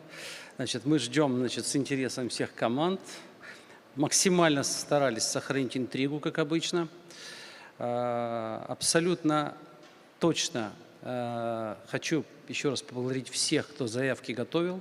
Я прошу тех, кто не станет победителем, не расстраиваться, сделать правильные выводы. Мы готовы вам помочь в следующем году лучше доделать свои заявки и уже точно рассчитывать на победу. А тем, кто победит, у тех задача еще более ответственная, потому что после победы важна реализация.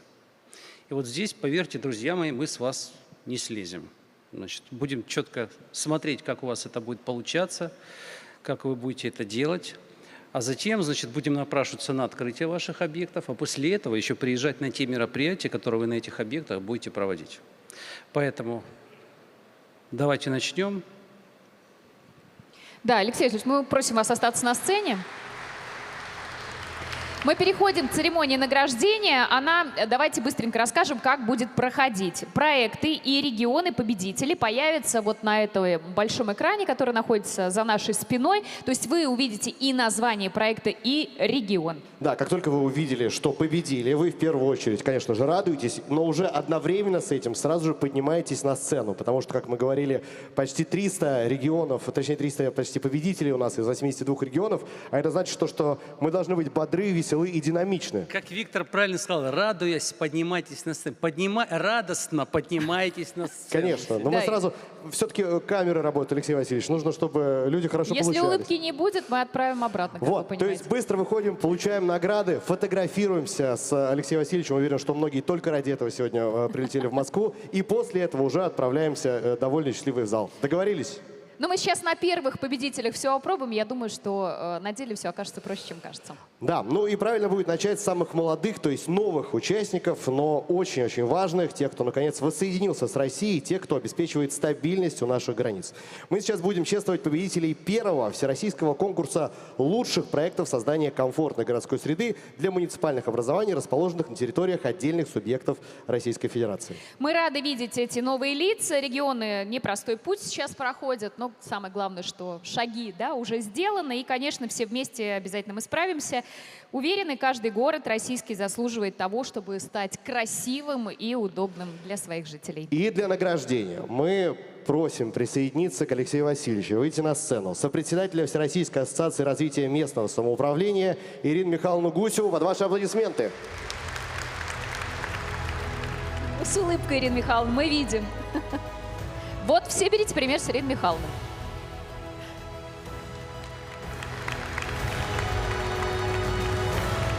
Если хотите пару слов, Ирина Михайловна, мы с удовольствием микрофон вам предоставим. У меня нет слов. Муниципалы Российской Федерации лучшие на свете. Ну что ж, друзья, все внимание на экран. Давайте смотреть, кто в этом году победил. Белгородская область. Победителями стали 5 проектов. Город Старый Оскол. Поднимайтесь, пожалуйста, к нам. Благоустройство общественной территории Парка Победы. Город Губкин. Проект «Сквер поколений». Благоустройство общественной территории по улице Советской. Город Строитель. Проект благоустройства молодежно-спортивного парка «Импульс». Поселок Прохоровка. Проект благоустройства пешеходной зоны по улице Советской. Поселок Чернянка. Проект «Центр Чернянка. Центр притяжения». Благоустройство центральной части поселка. Коллеги, все победители названы. Делаем общее красивое фото с Алексеем Васильевичем и Ириной Михайловной.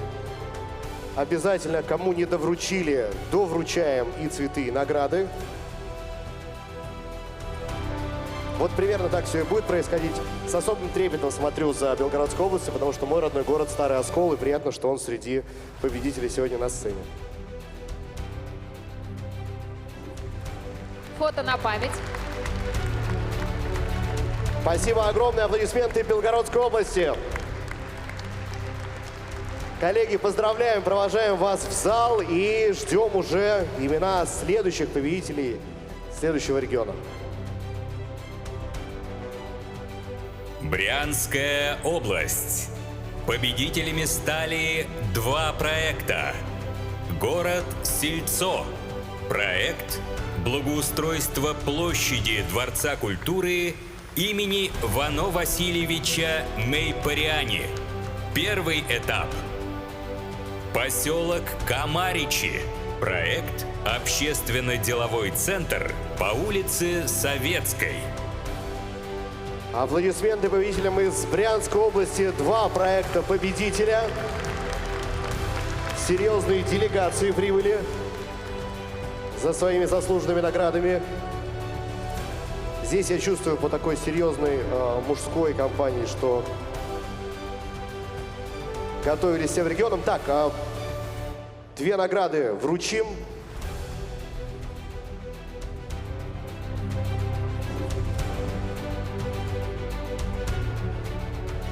Я чувствую, что больше всего сегодня цветов заберет Ирина Михайловна. Вполне заслуженно, потому что это народная любовь и признание, исключительно из-за этого. Поздравляем. Поздравляем еще раз Брянскую область. Донецкая Народная Республика. Победителями стали 4 проекта. Город Амвросиевка. Проект «Благоустройство северной части парка имени Сергея Мироновича Кирова. Формула стойкости». Город Новоазовск. Проект «Благоустройство западной части Верхней набережной». Поселок городского типа Тельманово. Проект «Благоустройство территории между улицами Ленина и Октябрьской». Поселок городского типа Ялта. Проект «Сквер памяти Ялита». Благоустройство общественной территории по улице Советской. Коллеги, ну что ж, аплодисменты Донецкой Народной Республики. 4 победителя, 4 замечательных объекта совсем скоро появятся на территории ДНР, чему мы несказанно рады.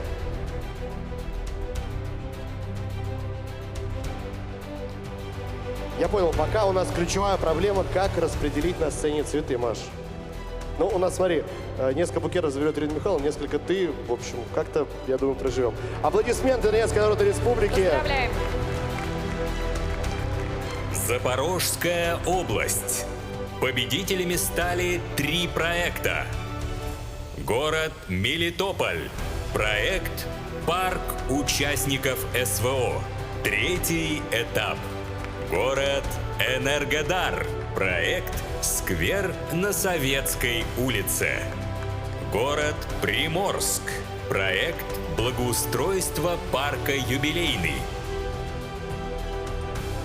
Коллеги, это только 4-й регион, а мы уже с вами так устали. Так не пойдет.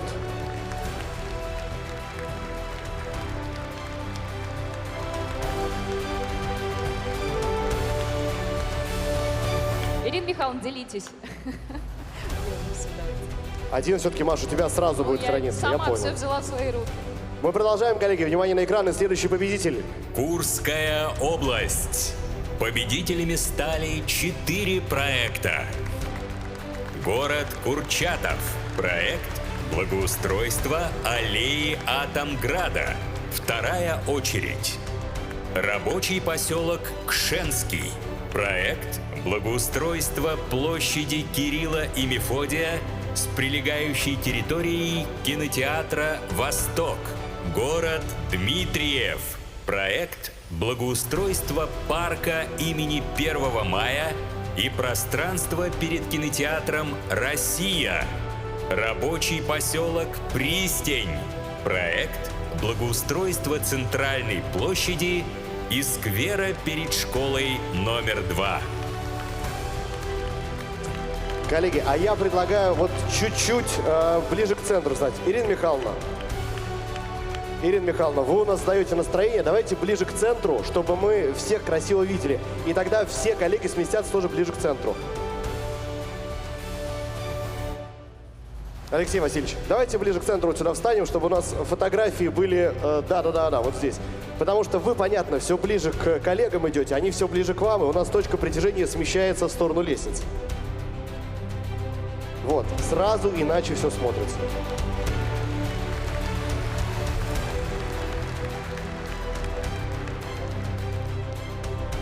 Нет, ну куда все? Нет, еще не все. Луганская Народная Республика. Победителями стали 4 проекта. Город Ровеньки. Проект «Пламя памяти поколений». Благоустройство общественной территории по улице Капанелли. Город Свердловск. Проект «Аллея детства». Благоустройство в центральной зоне парка культуры и отдыха имени героев Сталинградской битвы. Город Кировск. Проект «Городской парк». Город Лутугино. Проект «Крылья надежды». Благоустройство сквера имени Надежды Курченко и площади перед Домом культуры. Ваши аплодисменты. Приятно видеть такую масштабную делегацию, которая прибыла к нам из Луганской Народной Республики. Ваши аплодисменты коллегам. Вот где раздолье для цветов. Какое огромное количество прекрасных девушек на сцене. И наконец-то. А то все на мужских плечах, Маш. Понимаешь, все награды до этого были. Коллеги, пожалуйста, проходите подальше, для того, чтобы сейчас все получили цветы, награды, и после этого сделали, конечно же, общее фото. Мы можем, кстати, не переставать аплодировать коллегам. 4 замечательных проекта.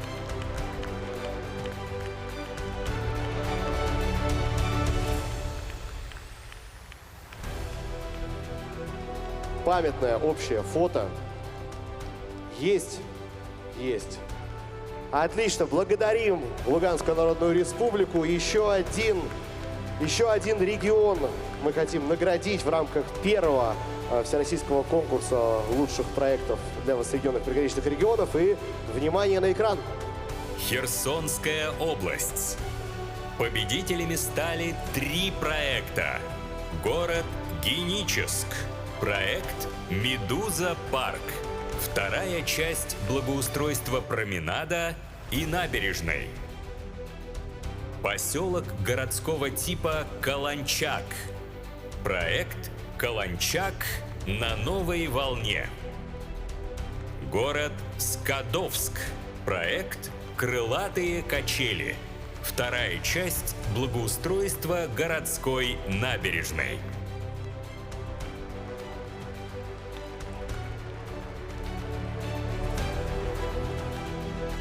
Коллеги, аплодисменты для Херсонской области.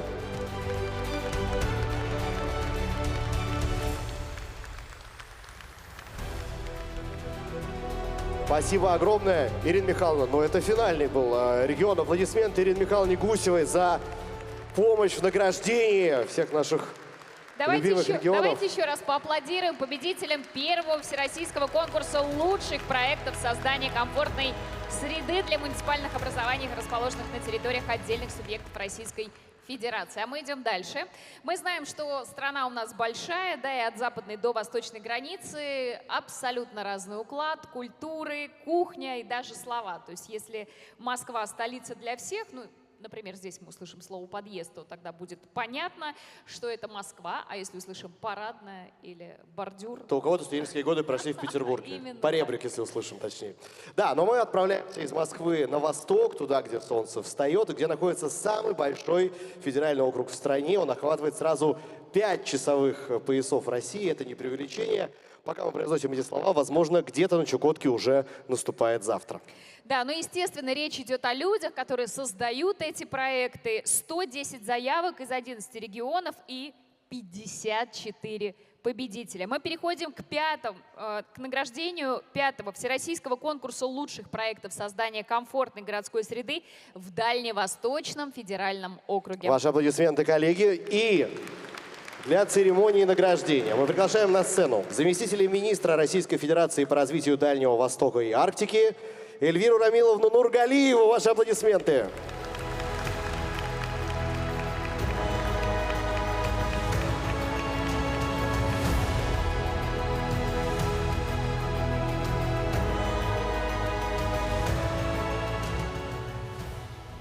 Добрый день. Рада всех приветствовать. Во-первых, я хотела бы поздравить всех вас и Министерство строительства Российской Федерации с Днем Строителя. Мне кажется, такой важный, благостный праздник и такой очень пассионарный труд, который позволяет каждому из вас видеть результат своего труда, говорить детям, внукам. И я к этому причастен, я это строила, это я проектировала. И отдельно хочу благодарить Министерство строительства, Алексей Васильевич, вас лично, вашу команду, ваших руководителей за очень партнерскую, очень дружескую, очень искреннюю командную работу в правительстве Российской Федерации, Министерстве строительства, Министерстве по развитию Дальнего Востока.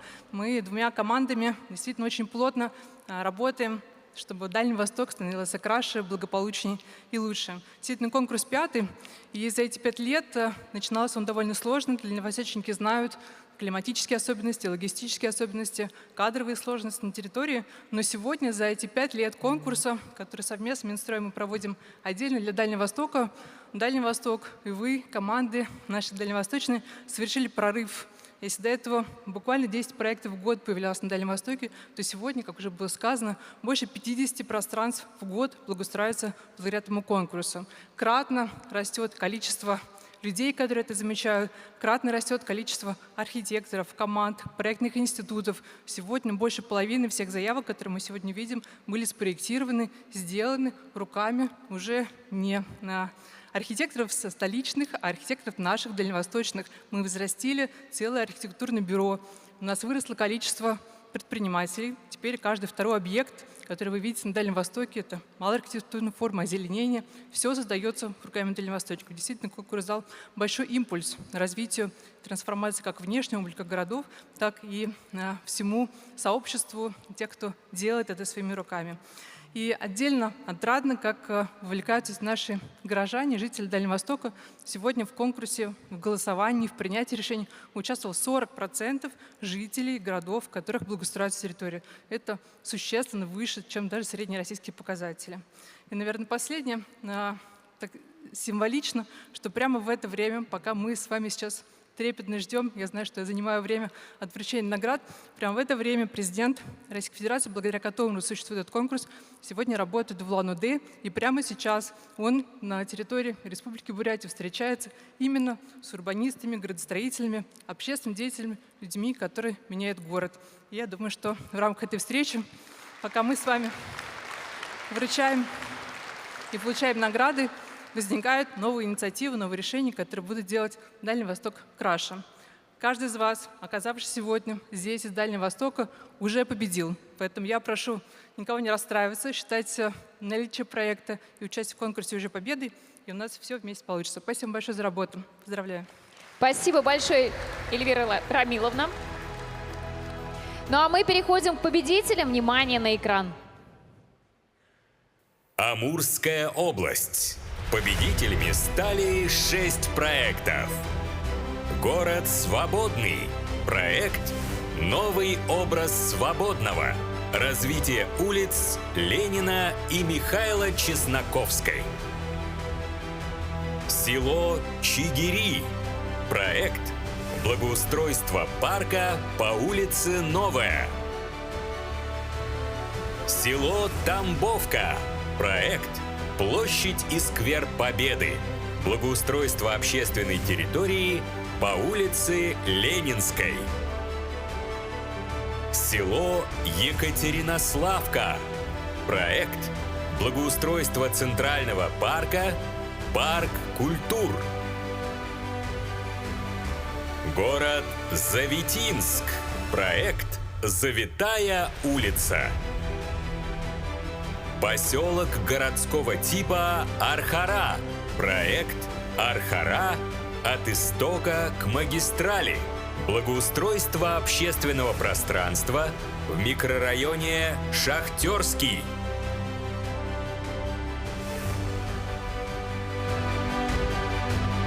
Коллеги, аплодисменты Амурской области. 6 победителей, 6 наград отправляются. Ну, коллеги передадут, я думаю, обязательно награды заслуженные. Не уверен, что цветы долетят до Амурской области, а все остальное точно. Аплодисменты всем победителям. Приглашаем обратно в зал и переходим к следующему региону Дальневосточного федерального округа. Еврейская автономная область. Победителями стали 6 проектов. Город Облучье. Проект «Благоустройство общественной территории по улице Пролетарская». Село Ленинское. Проект «Благоустройство пешеходной зоны». Поселок Смедович. Проект «Создание общественной территории у культурно-досугового центра «Железнодорожник» и торговой площади». Село Бобстово. Проект Устройство хоккейной коробки. Село Амурзет. Проект благоустройства набережной.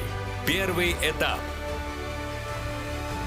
Поселок Николаевка. Проект благоустройства спортивно-оздоровительного комплекса «Чемпион». Коллеги, согласен. Вижу, что чуть меньше представителей еврейской автономной области, чем победителей на экране, но я уверен, что все награды, что самое главное, гранты, найдут своих законных обладателей. Аплодисменты нашим победителям. Идем дальше. Забайкальский край. Победителями стали 6 проектов. Город Краснокаменск. Проект благоустройства Центрального бульвара. Город Борзя.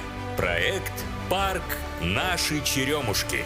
Благоустройство территории в границах улиц Дзержинского и Нагорной. Поселок городского типа Новокручининский. Проект «Когда деревья были большими». Поселок городского типа Забайкальск. Проект благоустройства территории Соловьевского озера. Село Нерчинский завод. Проект благоустройства площади Петра I. Поселок городского типа Новопавловка. Проект благоустройства улицы Декабристов. Вот хотел бы заметить, что только прозвучало название регионов, сразу делегация встала и уже по ходу разбирались, кто победил, а кто не победил, и по ходу радовались. Это правильно, это вызывает уважение, так и нужно делать. Аплодисменты еще раз. Забайкальский край на сцене.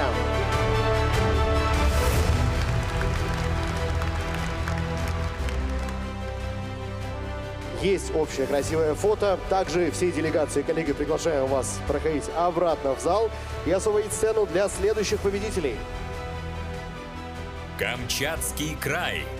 Победителями стали 5 проектов. Город Елизово. Проект благоустройства городского парка культуры и отдыха «Сказка». Второй этап. Село Соболево. Проект благоустройства территории ручья Домашнего. Первая часть. Поселок городского типа Балана. Проект сквер Чикоки. Благоустройство общественного пространства. Поселок Ключи. Проект благоустройство набережной вдоль протоки Заводская. Первая часть. Поселок Усть-Камчатск. Проект «Парк Спорт круглый год». Первая часть.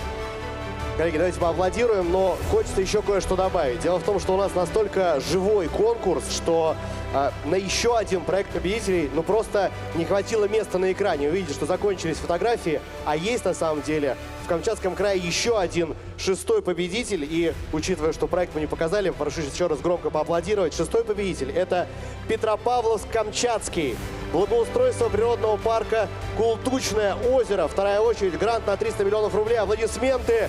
Это замечательный проект, который стал 6-м победителем от Камчатского края.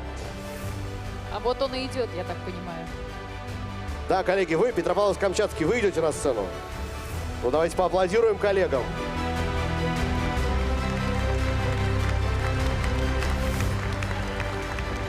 Если вашу награду забрали, вам отдадут ее внизу. Так бывает. Никакого обмана. Но фотография тут вы исключительно. Давайте поаплодируем еще раз. Камчатский край. Переходим к следующему региону-победителю. Приморский край. Победителями стали 7 проектов. Город Большой Камень. Проект благоустройства прибрежной территории пляжа Вальтон. Поселок городского типа Лучегорск. Проект «Детский парк». Город Уссурийск. Проект «Мягкий свет Уссурийска». Благоустройство центральных общественных пространств. Вторая очередь. Город Лесозаводск. Проект «Зона отдыха на берегу озера Черненко». Город Дальнереченск. Проект «Центральная площадь и участок улицы Ленина». Город Арсеньев. Проект «Инженерный парк Аскольд». Город Находка. Проект «Погружайся в находку». Благоустройство культурно-событийного пространства на озере Соленом. Приморский край у нас рекордсмен по количеству. Абсолютный. Ну и, наверное, рекордные аплодисменты должны быть. 7 победителей в Приморском крае, коллеги. Это абсолютно рекордсмен сегодняшнего конкурса. Невероятный рывок сделали коллеги. Ждем реализованных проектов и приглашение в гости, конечно. Обязательно. Тем более по всему Приморскому краю можно будет проехать теперь. Спасибо огромное, коллеги. Мы продолжаем. И следующий регион на очереди. Внимание на экран. Республика Бурятия. Победителями стали 6 проектов. Село Иволгинск. Проект «Бульвар Наранай-Харгы». Благоустройство общественной территории вдоль улицы Ленина. Вторая часть. Село Курумкан.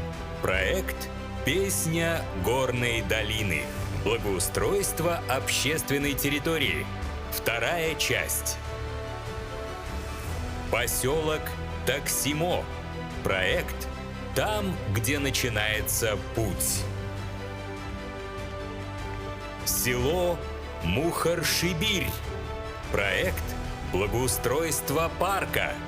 Первая часть. Село Хоринск. Проект «Благоустройство центральной аллеи». Город Закаменск. Проект «Благоустройство молодежного пространства. Левый первый». Коллеги, ваши аплодисменты. Республика Бурятия. И снова, Маш, какой образцово-показательный выход. Вот начинают аплодировать и радоваться коллеги еще у лестницы, а уже по ходу понимают, кто выиграл. Так и должно быть. Аплодисменты, спасибо вам огромное. Поздравляем, коллеги, и двигаемся дальше. Республика Саха-Якутия. Победителями стали 6 проектов. Село Найба. Проект «Набережная Наман». Первая очередь. Село Бердигестях. Проект «Благоустройство сквера славы» Еригей. Поселок Кысыл-Сыр. Набережная Дыхание Вилюя. Первая очередь.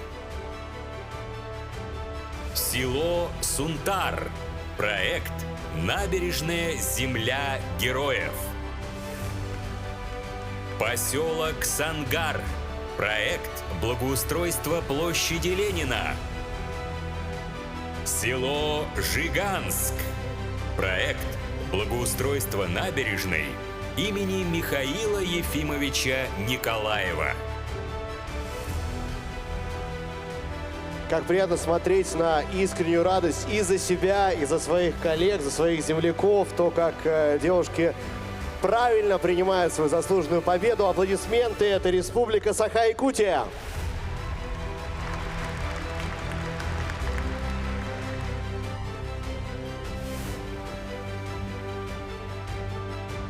А далее мы ждем Сахалинскую область. Сахалинская область. Победителями стали 2 проекта. Город Холмск. Проект «Благоустройство территории Приморского бульвара». Город Корсаков. Проект «Благоустройство территории вдоль реки Корсаковки». 4-й этап. Коллеги, ваши аплодисменты. 2 проекта победителя. С Сахалина прилетели к нам наши дорогие коллеги. Поздравляем вас с этими заслуженными победами.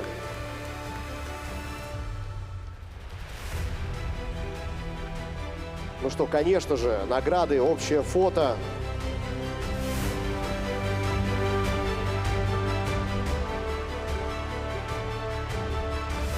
Поздравляем! И теперь давайте посмотрим, чем нас будет удивлять и радовать Хабаровский край. Хабаровский край. Победителями стали 6 проектов. Рабочий поселок Чикдамын. Проект «Сквер золота у Мальты». Рабочий поселок Ванино. Проект «Прогулочная зона» у районного дома культуры. Город Амурск. Проект «Благоустройство территории сквера «Импульс». Город Николаевск на Амуре. Проект «Благоустройство восточной части набережной». Рабочий поселок Солнечный. Проект «Сквер воинской памяти и славы». Село Чумикан. Проект «Благоустройство площади перед районным домом культуры». Коллеги, ваши аплодисменты. Хабаровский край.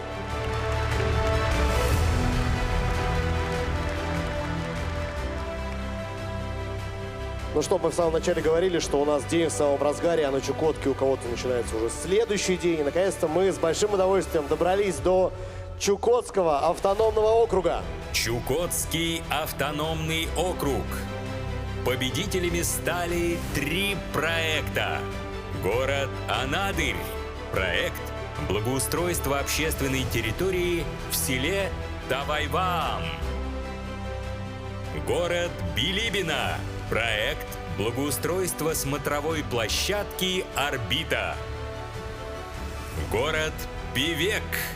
Проект «Продолжение благоустройства городской набережной». Коллеги, ваши аплодисменты. Я думаю, что особые аплодисменты, конечно, Чукотскому автономному округу. Добрались прекрасные девушки к нам для баланса цветов, я понял. Общее фото, аплодисменты. И давайте громкие аплодисменты. Мы наградим еще раз всех победителей 5-го конкурса лучших проектов создания комфортной городской среды для регионов Дальневосточного федерального округа. Ваши аплодисменты нашим победителям, аплодисменты нашим вручантам. С кем-то мы прощаемся на, наверное, несколько часов, может быть, дней. Тут уж как пойдет, Алексей Васильевич. Но вы далеко не уходите. У нас с вами программа еще длинная. Мы готовы продолжать. Ну что, Дальний Восток подарил нам действительно интересные, яркие, прекрасные проекты. Естественно, небольшая сейчас будет от нас благодарность. Давайте это все выдохнем, да, как-то переварим, переживем. Небольшой музыкальный подарок дальше. Лауреат всероссийских и международных конкурсов. Солист образцово-показательного оркестра войск Национальной гвардии Российской Федерации. Победитель телепроекта «Минута славы» на Первом канале Максим Такаев. Ваши аплодисменты!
Ваши аплодисменты, Максим Дакаев.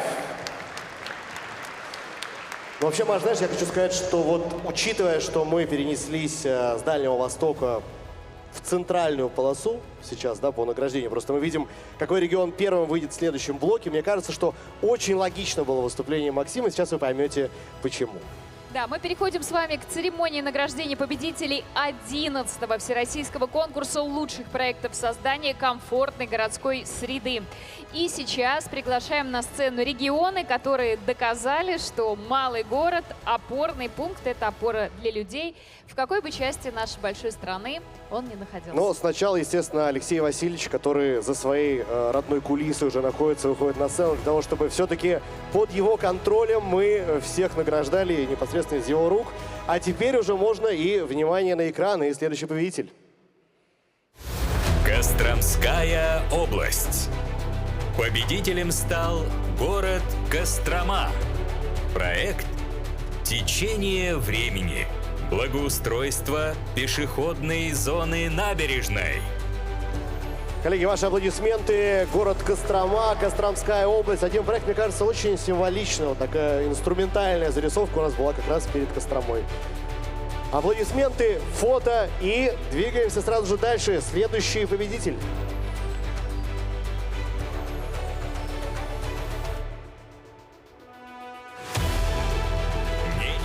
Автономный округ. Победителем стал город Нарьян-Мар. Проект «Арктическая гостиная Нарьян-Мара». Поздравляем победителей из Ненецкого автономного округа. Здесь они в зале видим отлично. Один город, но двое представителей, что не может не радовать. Вот, несмотря на то, что, может быть, не такие многочисленные делегации поднимаются на сцену, я предлагаю в овациях не сбавлять. И у меня еще такая отдельная просьба будет, на самом деле. Вот те, кто уже получили свои награды, мы попросим вас в зале обязательно оставаться, потому что гораздо приятнее получать награды, когда вам аплодирует целый зал Национального центра России. Не уходите, пожалуйста, а мы идем дальше. Республика Карелия. Победителем стал город Петрозаводск. Проект «Благоустройство квартала исторической застройки». Прекрасный город Петрозаводск, да, где появится еще одно замечательное место для прогулок. Я вот в Петрозаводске пока только проездом, Маш. Я была, мне очень понравилось. Надо очень аутентично.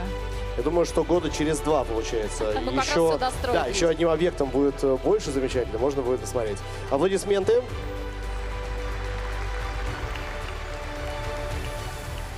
Двигаемся дальше, и следующий регион-победитель. Республика Коми. Победителем стал город Ухта. Проект «Природная сила. Сила людей». Ну, наконец-то овации с последних рядов. И вот очень ответственно молодой человек. Видно, что торопится за наградой с одной стороны и прибавляет динамики нашей церемонии награждения с другой стороны. Поаплодируем еще разок. Республика Коми.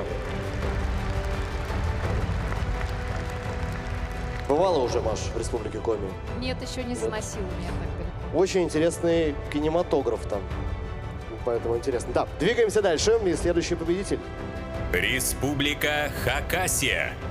Победителем стал город Абакан. Проект «Галерея Абакана». Благоустройство проспекта Ленина.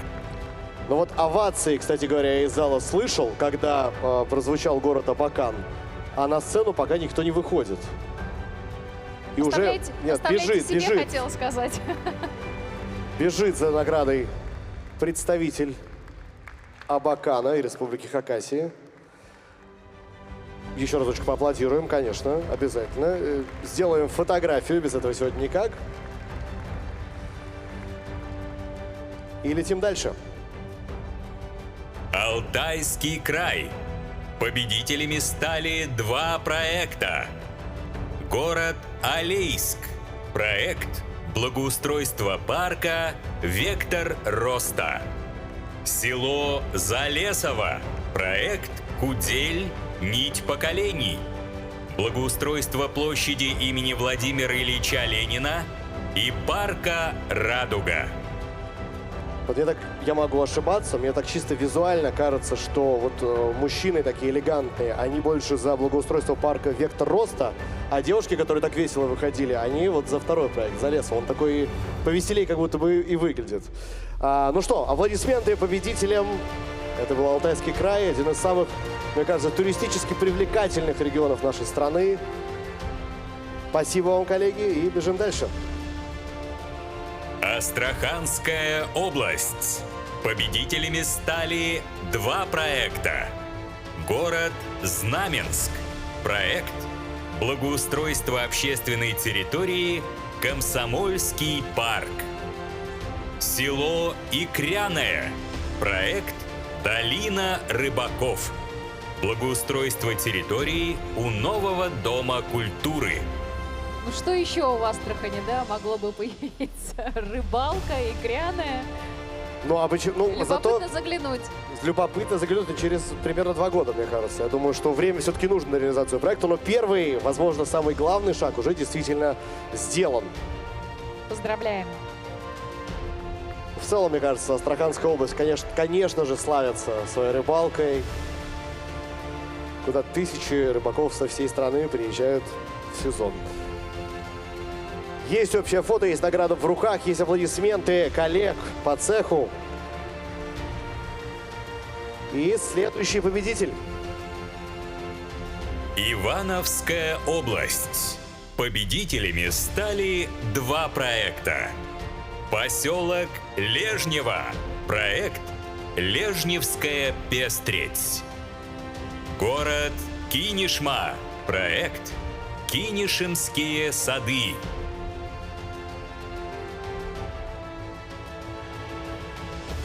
Приветствуем победителей на сцене. 2 проекта. Небольшая, но уверенная делегация идет за своими заслуженными наградами.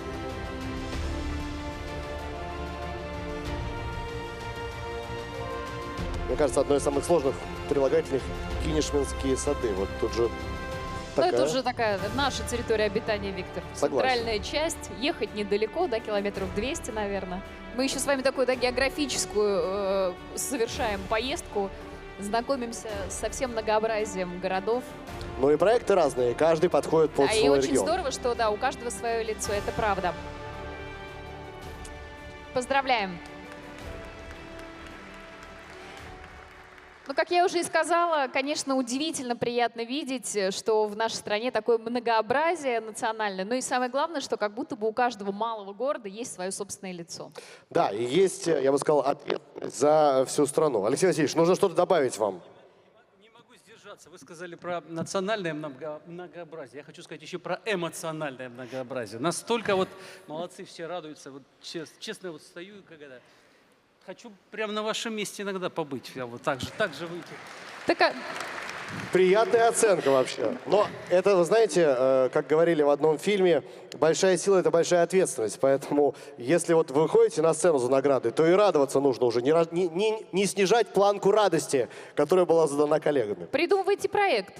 Мы с удовольствием рассмотрим. Да, Алексей Васильевич, вы можете московский регион представлять. Может быть, не саму Москву, а вот в Московской области много городов замечательных.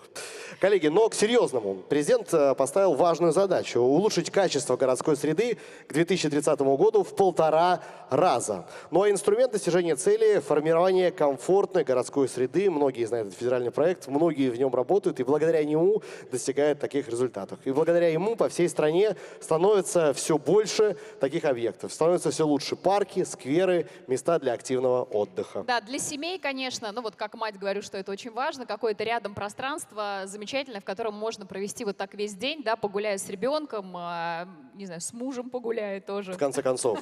Какой-никакой муж. Ну, потому что, ну, действительно, это важно, особенно на фоне того, что не так много было, ну, каких-то, может быть, 10 лет назад таких пространств. Ну, как москвичка могу сказать, что сейчас их, конечно, становится больше, это замечательно. Поэтому мы с вами двигаемся дальше. Давайте... Маш, ну вы лукавите, вы подмосквичка вообще. Ну, зачем ты сейчас сразу меня выводишь на чистую воду? Потому что у нас малые города. Вот Истринский городской округ проходит по конкурсу. Есть чем гордиться, согласна, Вить. Давайте посмотрим на следующих победителей.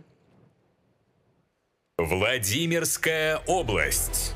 Победителями стали 3 проекта. Город Муром. Проект «Площадь Победы. Память народа». Благоустройство общественной территории. Город Петушки. Проект «Площадь Единства». Благоустройство Советской площади. Город Суздаль. Проект «Центральная часть». Благоустройство парка имени 950-летия Суздаля. Вот мою историческую родину уже награждали. Да, это, кстати, моя историческая родина. От всей души поздравляю Владимирскую область. Но как Суздаль преобразился, я думаю, что те, кто туда доехал, уже видели. Вот за Петушки с Муромом тоже отдельная радость. Муром рекомендую к посещению, если кто не был тоже. Общее, достаточно брутальное фото Владимирской области. Да-да, и мужчины.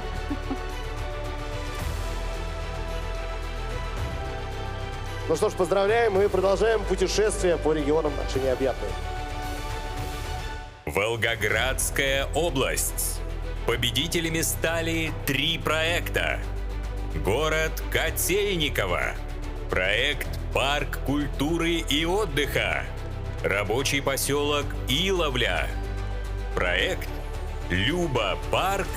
Парк твоего направления». Благоустройство общественной территории. Станица Нехаевская. Проект «Благоустройство центральной площади и парка Победы». Аплодисменты Волгоградской области. 3 победителя, 3 прекрасных проекта. Серьезная делегация прибыла к нам с берегов Волги.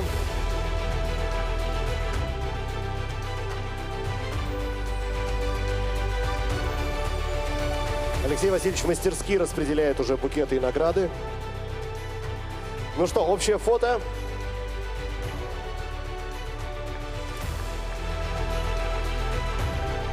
И отправляемся на юг нашей страны и смотрим на следующий регион-победитель.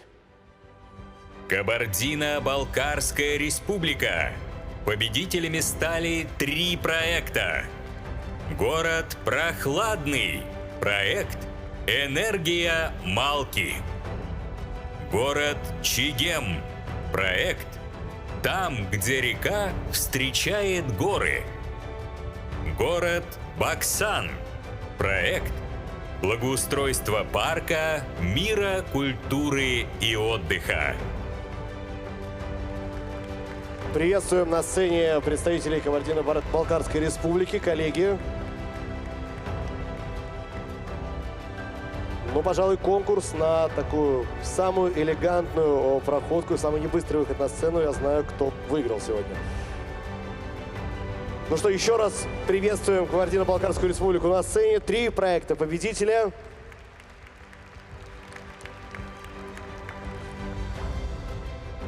Понимаю, в чем дело. Мужчины искали девушек в делегации, чтобы выйти вместе с ними на сцену и передарить им цветы. Что, 3 награды. Общее фото обязательно. Аплодисменты зала. Хотя, знаешь, город Прохладный в Кабардино-Балкарской республике для меня это оксюморон какой-то. Настолько теплая и гостеприимная республика, что, конечно, прохладного там мало. Аплодисменты коллегам и двигаемся дальше. Краснодарский край. Победителями стали 3 проекта. Город Туапсе. Проект «Театральная площадь. Алые паруса». Первый этап. Город Белореченск. Проект «Парк белореченской культуры». Третий этап. Город Абинск. Проект «Благоустройство проспекта Комсомольский». Первый этап.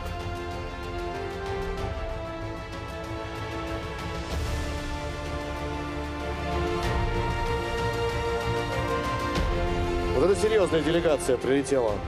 Это заслуживает отдельной порции аплодисментов. Спасибо огромное, коллеги, что в таком полном составе прибыли на церемонию награждения. Значит, сразу ждали высоких результатов и достигли их.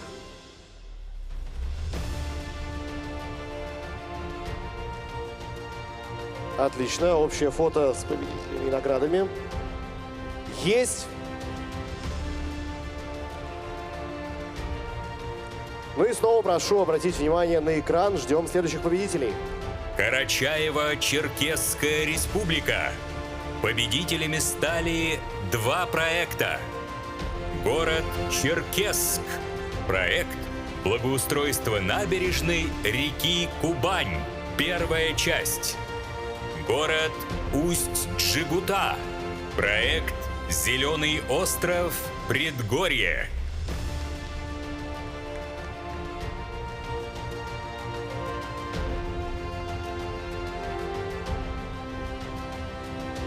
Какие красивые проекты, ведь обрати внимание. Да, и вот то, о чем мы говорили, да, местная идентичность, вот она как раз выражается и в архитектуре, и в решениях дизайнерских, которые коллеги представили. Я думаю, в том числе это было, ну, скажем так, поводом для того, чтобы именно эти проекты признать победителями. Поздравляем вас. Поздравляем, коллеги. Ну что, еще 13 регионов мы наградили, движемся достаточно динамично. Между прочим, каждый подобный, казалось бы, небольшой проект оказывает влияние на соседние города и на всю Россию. Вот цифры. В 2019 году, когда появились первые победители, мы начали считать индекс качества городской среды. Тогда средний балл по стране составлял 163 балла. По итогам прошлого года уже 220. Мне кажется, стоит поаплодировать этому росту. Это ваша заслуга, коллеги. На самом деле, практически стахановскими такими темпами идем. Число городов с по-настоящему благоприятной средой 920 из 1116. Это 82%, а по плану было 715. Ну, в общем, перевыполнили, так держать. Да, ты знаешь мою любимую цитату: «План – закон, выполнить долг, перевыполнить честь». Здесь люди высокой чести собрались, поэтому план перевыполняют. И нам надо тоже продолжать, потому что у нас план сегодня наградить всех, сделать это как можно быстрее, торжественнее и радостнее, коллеги, поэтому не снижаем планку. Следующая группа от южных степей до северных лесов. Внимание на экран. Красноярский край. Победителями стали 3 проекта. Город Ачинск.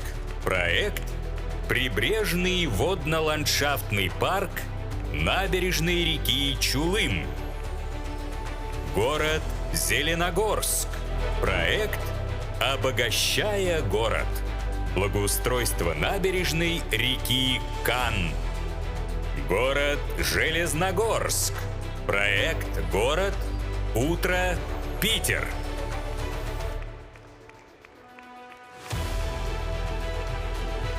Было обещано, что до северных рубежей, да, нашей страны, поэтому Красноярский край идеально Откуда в подходит. Красноярский Питер? Там Ну был вот проект. видишь, говорят, в Соединенных Штатах Америки есть Санкт-Петербург, да, В Красноярском крае тоже, да? и он лучше, я уверен, чем там. Аплодисменты Красноярскому краю, заслуженные победители на сцене. Хотите что-то сказать? Спасибо большое. Пусть немножко не по сценарию. Глава Ачинского муниципального округа Титенков Игорь Петрович.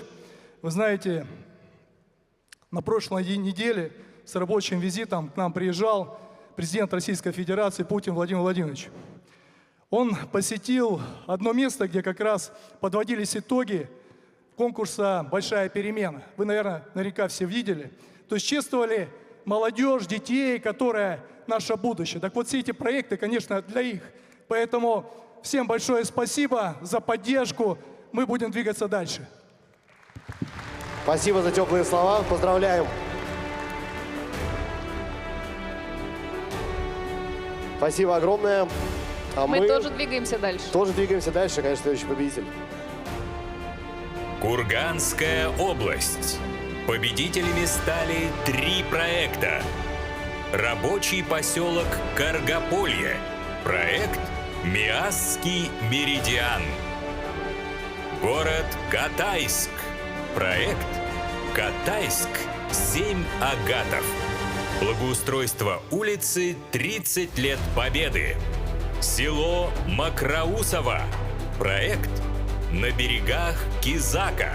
Благоустройство набережной реки Кизак. Ваши аплодисменты, коллеги. Снова команда региона выходит на сцену с своими наградами. и представители городов, и команда авторов, которые работали над проектом.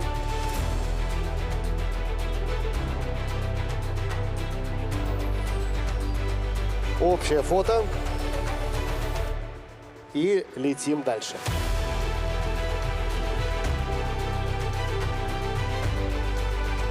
Липецкая область. Победителями стали 3 проекта. Город Данков. Проект «Данков выбирает движение». Село Доброе. Проект «Парк молодежный. Хочу жить и отдыхать в добром». 2-й этап. Село Красное. Проект «Красный колорит и яблоки в селе Красное». Благоустройство центральной площади и прилегающей территории. Снова прекрасная делегация из Липецкой области на сцене. 3 проекта победителя. Очень-очень достойный результат, которым может гордиться весь регион. Алексей Васильевич в центр. Награды вперед или вверх, чтобы все видели, какие вы чемпионы и лучшие из лучших. Заслуженные победители всероссийского конкурса. Спасибо огромное, коллеги. Приглашаем вас обратно в зал для того, чтобы освоить место для следующих победителей конкурса. Мурманская область. Победителями стали 3 проекта. Город Мончегорск. Проект «Создание современного общественного пространства на площади Революции». Город Кандалакша. Проект «Благоустройство улиц Советской и Кировской». Город Полярные Зори. Проект «Благоустройство набережной парка отдыха и здоровья «Наш парк». Аплодисменты. Алексей Васильевич, еще один победитель идет к вам. У Мурманской области женское лицо. Да, прекрасное, я бы сказал, женское лицо. Спасибо огромное, коллеги, поздравляем. Поздравляем Мурманскую область. И еще одна, но уже теперь южная гостеприимная республика. Республика Ингушетия. Победителями стали 2 проекта. Город Назрань. Проект «Нана Найсаре». Благоустройство территории у реки Назранки. Город Магас. Проект «Дорога и мужество». Сквер имени Идриса Зязикова. 3-й этап. Аплодисменты Республики Ингушетии. Прекрасная делегация отправляется со своими заслуженными наградами на 2 объекта. Совсем скоро в Ингушетии станет больше, на 2 замечательных общественных пространства, которые, уверен, будут привлекать местных жителей. И гостей республики в том числе, кстати. Коллеги, общее фото обязательно, конечно.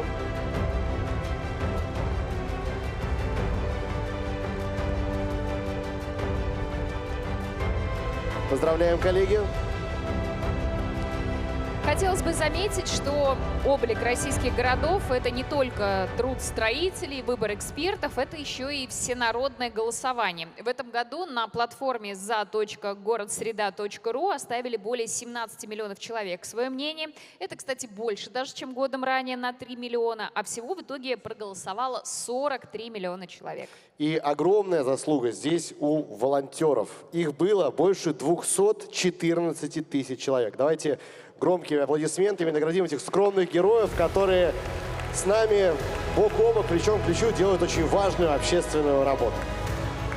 И мы продолжаем церемонию. Следующие победители доказали, что даже небольшие проекты могут привести к серьезным переменам, к лучшему в жизни людей. Внимание на экран. Орловская область. Победителями стали 3 проекта. Село Никольское. Проект «Цветочная площадь». Поселок городского типа Покровское. Проект «Маршрут Зарубина. По улицам детства». Деревня Волково. Проект «Парк, который видел Фета и Тургенева. Возрождение усадьбы». Ваши аплодисменты Орловской области. Ну что, я так понимаю, что у нас делегация из 2 человек получает награду за всех. Обязательно передайте. Очень подходит букет под вот такой головной убор, аксессуар нашего победителя. Поздравляем. И двигаемся дальше. Пензенская область. Победителями стали 3 проекта. Город Заречный. Проект «Свежее, тише, зеленее». Быстрее, выше, сильнее. Благоустройство зоны отдыха «Лесная». Рабочий поселок Башмакова. Проект «Шах и мат». Рабочий поселок Исса. Проект «Исса. Река памяти». Мне очень нравится нейминг такой в стиле Сочинской Олимпиады и олимпийских девизов. Ну и все, конечно, проекты замечательно абсолютно выглядят. Уверен, что украсят и без того замечательные российские города. Аплодисменты. Это была Пензенская область. Следующий победитель на экране. Псковская область. Победителями стали 3 проекта. Город Псков. Проект «Сердце окольного города». Город Остров. Проект «Семейный гарнизон». Город Порхов. Проект «Шилонский причал».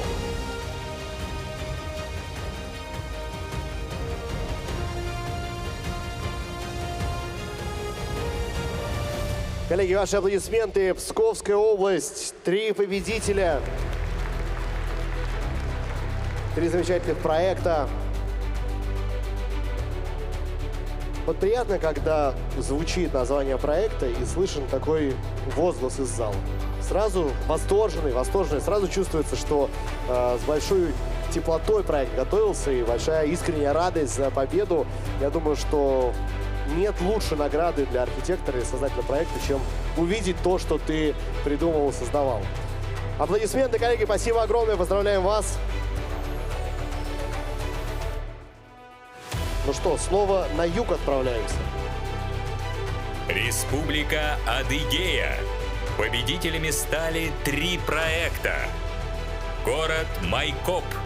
Проект «Благоустройство лесопарковой зоны Мэздах». 4-й этап. Поселок городского типа Энем. Проект «Путь к флагу». Благоустройство пешеходного бульвара.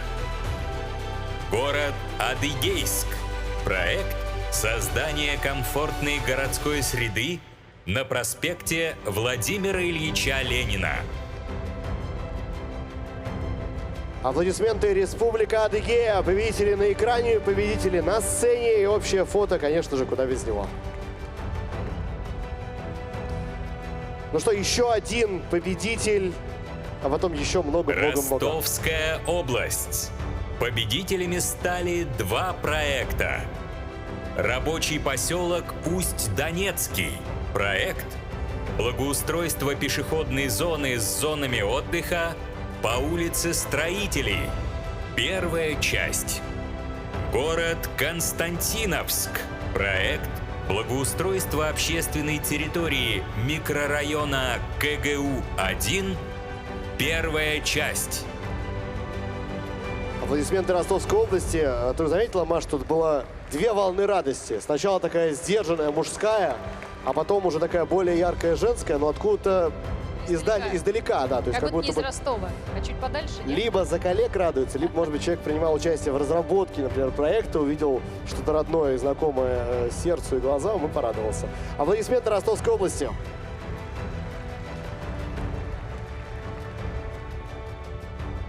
Хочется дальше на конкретных цифрах доказать о том, как городская среда влияет на жизнь людей. Если говорить о парках, их 504, было 228 набережных, 197 площадей, 239 улиц и пешеходных зон, в том числе и более 1000 в опорных населенных пунктах, тех самых малых городах, вокруг которых, собственно, территории большие в итоге и держатся.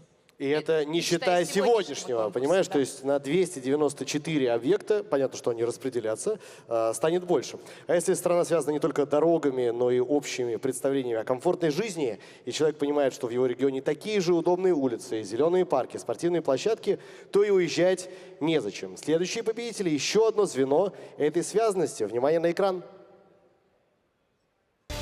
Республика Калмыкия. Победителями стали 3 проекта. Село Малые Дербеты. Проект «Парк Долина Ступ». Село Приютное. Проект «Оазис в степи». Благоустройство общественной территории у районного дома культуры. Село Яшалта. Проект «Сквер тюльпанов». Солнечная Калмыкия, аплодисменты коллегам-победителям. 3 прекрасных проекта, которые совсем скоро притворятся в жизнь в этом регионе.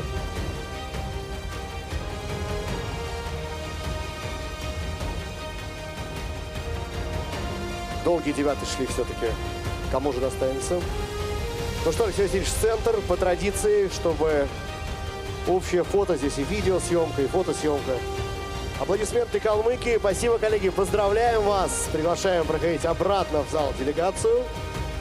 И двигаемся дальше. Республика Крым. Победителями стали 3 проекта. Город Евпатория. Проект «Благоустройство привокзальной площади». Город Керчь. Проект «Благоустройство парка «Огненная земля Эльтиген». Город Алупка. Проект «Благоустройство Милютинского парка».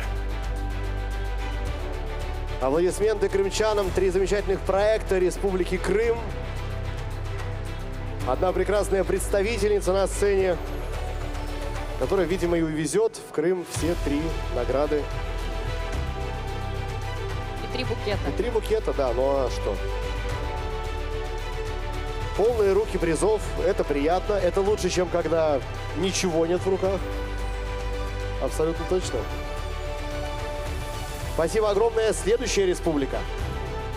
Республика Марий-Эл. Победителями стали 3 проекта. Поселок городского типа Медведево. Проект «Чудо-остров». Город Звенигово. Проект «Бульвар поколений». Поселок городского типа Юрина. Проект «Речная площадь Юрина». Ваши аплодисменты, коллеги. Делегация снова выходит на сцену. Будем распределять награды между 3 замечательными проектами-победителями.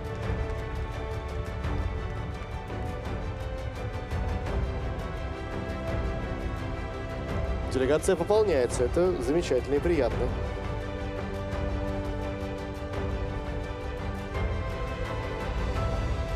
Такой у нас целый блок республиканский. В хорошем смысле слова республиканский.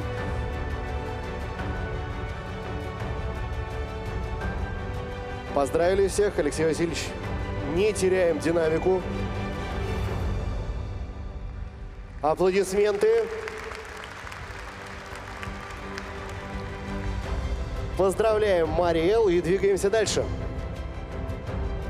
Республика Северная Осетия-Алания.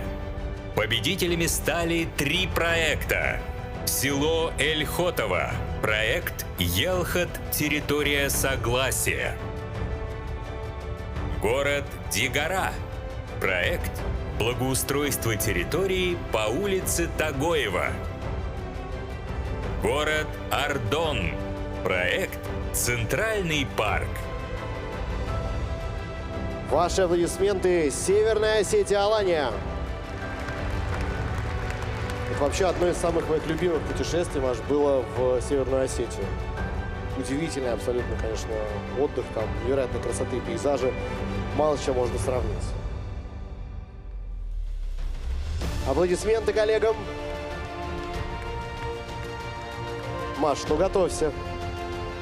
Благодарю. Очень приятно. Спасибо большое. У меня сегодня свой цветочный магазин. Цветочный магазин, Маша, это значит, что, возможно, новый телефон совсем скоро появится в твоем доме. Давай. Да. Я боюсь при мужчинах уносить цветы, потому что это может быть конфликт. Потом унесу. Спасибо огромное. Поздравляем, коллеги. И двигаемся дальше. Внимание на экран. Чувашская республика Чувашия. Победителями стали два проекта. Город Мариинский Посад. Проект благоустройство центральной исторической улицы Ленинской. Село Красные Читаи. Проект возрождение улицы Новая, сохраняя историю и создавая будущее. Вот приятно, что когда коллеги услышали, что двое победителей из региона сразу выдали правильную эмоцию, сразу правильный заряд, правильное настроение. Молодцы большие. Аплодисменты. Чувашская республика на сцене. Поздравляем вас. Но этот блок, можно сказать, мы зафиналили. А дальше уже победители следующего блока. Площади, набережные в городах – это всегда еще и храмы, мечети, какие-то памятные места, пространство, где и местная уникальность встречается с общероссийской действительностью. Именно поэтому городская среда – это всегда работа со смыслами и ценностями, а не только с плиткой и скамейками. Вот как раз такой, назовем его, смысловой ценностный блок победителей у нас следующий. И, внимание на экран, смотрим на следующие проекты. Республика Тыва. Победителями стали три проекта. Город Ак-Довурак. Проект Ак-Толчургу-Туга. В переводе с тувинского языка «Белая легенда». Второй этап. Город Туран. Проект «Город первых переселенцев. Зарождение первых улиц». Город Шаганар. Проект благоустройство пешеходной зоны по улице Дружбы. Ну вот то, что мы говорили, да, такие самобытные, местные, интересные проекты, которые, конечно, подчеркивают ценности конкретного региона. Это замечательно, прекрасная делегация из Республики Тывы прибыла в Москву. Все больше и больше авторов проектов. Это замечательно, значит, работает большая команда, поэтому и результат достойный. Алексей Васильевич уже дирижирует фактически на сцене. В следующем году Алексей Васильевич может и вести уже и вручать награды. Ну что, общее фото, аплодисменты и летим дальше. Следующий регион. Самарская область. Победителями стали три проекта. Село Хворостянка, парк космонавтов, точка опоры. Город Нефтегорск. Проект благоустройство сквера «Гостиная». Село Утевка. Проект берег перелетных птиц. Коллеги, аплодисменты. Самарская область. Ну, кстати, вот, Маш, то, о чем я говорил, да, вот коллеги из Республики Тывы доказали, что само фото на сцене заместителя министра – это тоже награда. И поэтому не хотели сцену покидать. Я думаю, что и здесь будет сейчас длительная, приятная фотосессия с победителями из Самарской области. Ваши аплодисменты коллегам, победителям. Ну а мы готовы приветствовать Ставропольский край. Ставропольский край. Победителями стали три проекта. Город Невинномысск. Проект благоустройство набережной реки Кубань. Город Ессентуки. Проект Благоустройство общественной территории улицы Семашко. Город Зеленокумск. Проект «Река Кума. Зеленые берега». Ваши аплодисменты Ставрополью.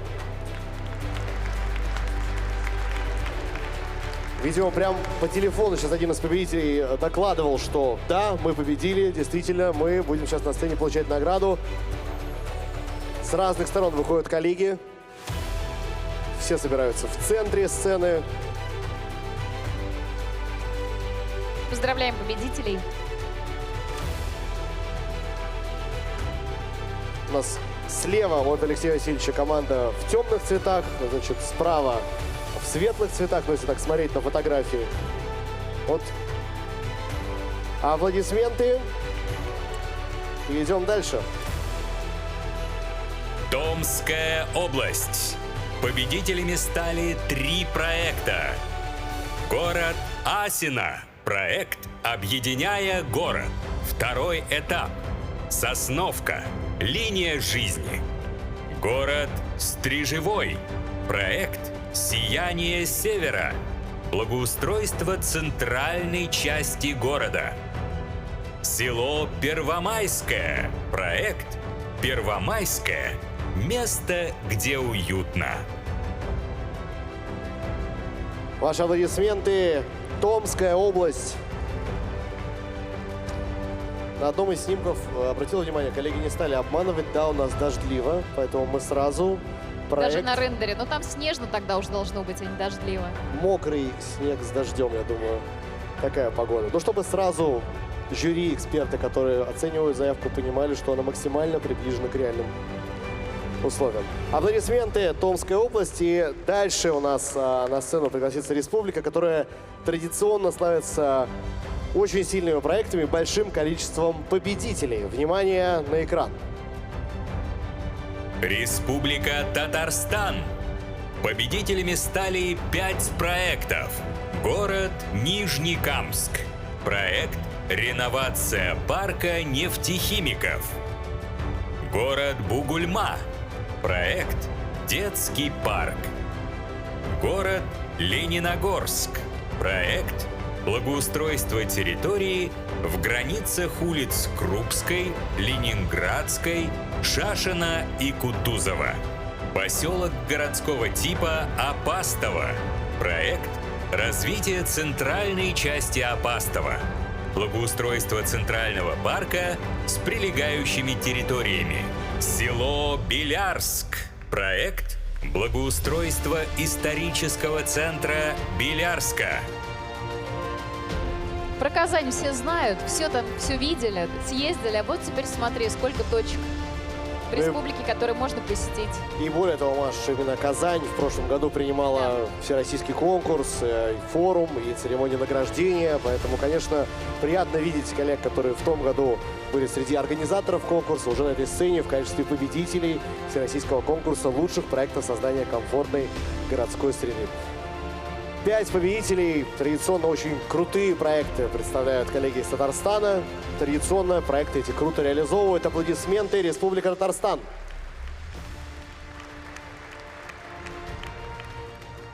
Ну а мы предлагаем немножко выдохнуть, в первую очередь, Алексею Васильевичу. Он сегодня действительно просто рок-звезда, иначе не скажешь. Я приглашаю на эту сцену солистку фольк-шоу группы «Кумушки», подружки, Антонину Лукашевич и образцовый ансамбль народного танца «Золотая туфелька». А потом продолжим. Ну, аплодисментами артистов обычно встречают у нас.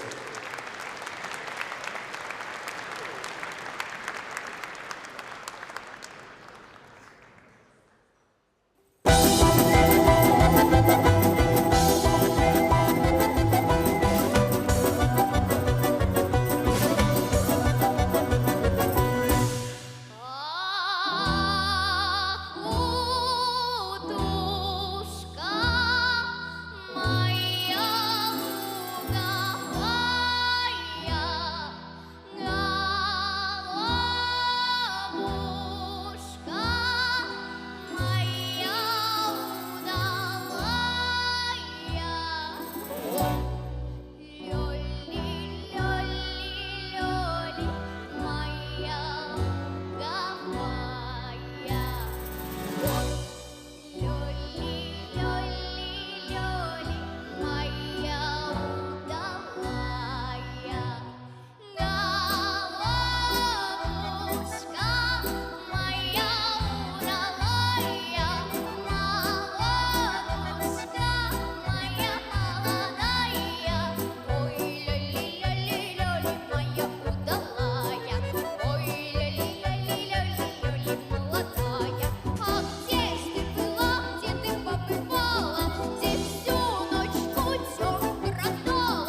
Солистка фольк-шоу группы «Кумушки-подружки» Антонина Лукашевич и образцовый ансамбль народного танца «Золотая туфелька». Ваши аплодисменты! Ну, кстати, следующим проектом, все, что сейчас происходило на сцене, мне кажется, имеет непосредственное отношение, потому что площади, ярмарки, любые такие народы создавали эти пространства веками, да, там встречались, там праздновали, там проводили какие-то большие мероприятия. В общем, это всегда место, где есть что показать и что сказать. И в этих точках притяжения спустя столетия местная история встречается с историей всей страны. Продолжаем приветствовать тех, кто эти пространства создает и делает это с успехом и продолжит создавать в ближайшие годы благодаря конкурсу. Внимание на экран. Удмуртская республика. Победителями стали 3 проекта. Город Глазов. Проект «Парковая набережная Белая птица». Вторая очередь. Село Селты. Проект «3 пруда, 3 истории». Первая часть. Село Дебесы. Проект «Парк на Песочной». Благоустройство общественной территории. Ваши аплодисменты, Удмуртская республика. Победители в количестве 3 замечательных проектов из рук Алексея Васильевича получают заслуженные награды, букеты и общее фото, которое, как мы выяснили, тоже является отдельной наградой. Ваши аплодисменты, Удмуртская республика. Вот, пожалуйста, люди со слоганом даже. Вот это я понимаю, вот это вызывает уважение. Спасибо огромное. И следующий регион появляется на нашем экране. Ярославская область. Победителями стали 3 проекта. Город Ростов-Великий. Проект «Ростовское Зарядье». Рабочий поселок Борисоглебский. Проект «Новые тропы Борисоглебских слобод». Село Закобякино. Проект «Каланча в Закобякино». Как выковать мечту или новая стратегия старинного села. Аплодисменты коллегам. Ростов-Великий тоже замечательный туристический центр нашей страны. Мне кажется, вот прекрасное времяпрепровождение, на несколько дней выбраться из Москвы, провести выходные в Ростове. Ну, Я и, как так мы делал. понимаем, теперь со своим зарядием они тоже, как и москвичи. Кто знает, вот, возможно, москвичу дай слово «зарядье», и он поедет. Понимаешь, возможно, так работает этот магнит. Или, например, из другого региона. Вы куда? Мы в Зарядье. В Москву нет. В Ростов-Великий. Так тоже может быть. Поздравляем. Аплодисменты Ярославской области. 3 проекта победителя из этого региона. Ну вот, заряженные на успех победители выходят на сцену.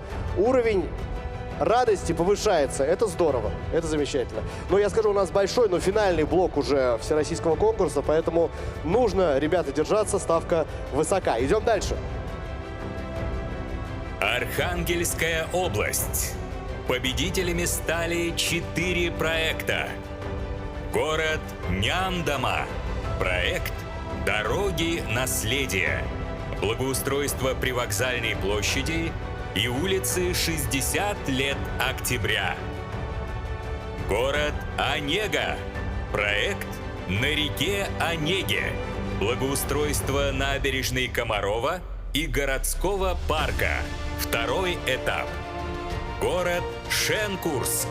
Проект «Екатерининский ручей». Второй этап. Поселок Соловецкий. Проект «Благоустройство улицы Северной». Коллеги, аплодисменты. Архангельская область, целых 4 победителя на сцене. Замечательные проекты. Крепкие объятия, награды в руках авторов проектов, городов и, конечно же, общее фото.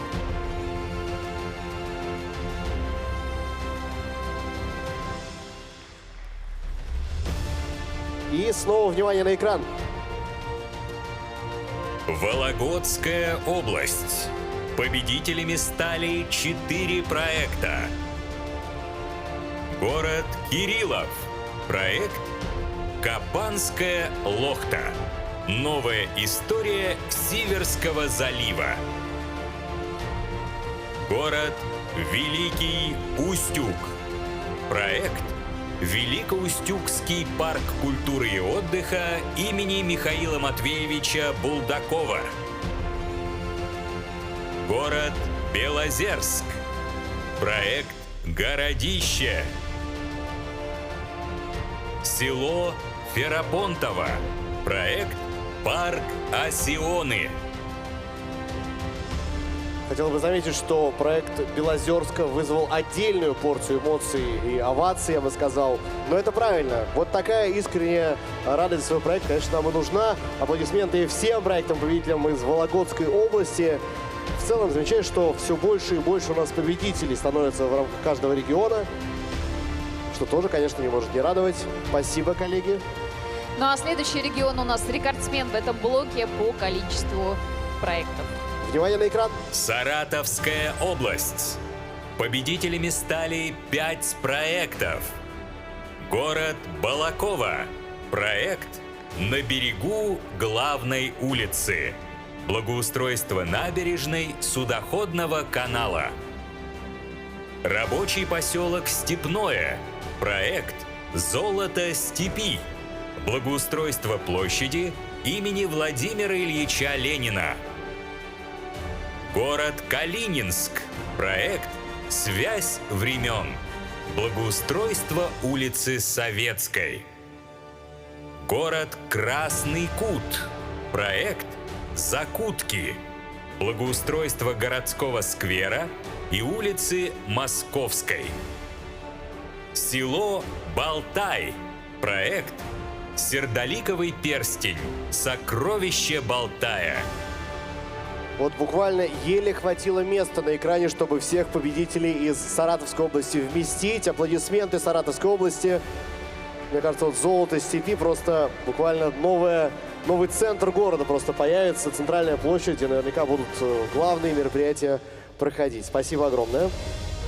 Ну вот с такими пространствами, как площади, ярмарки, места памяти, мы в принципе поняли, да, как обстоят дела на следующий год. А дальше это уже благоустроенные скверы.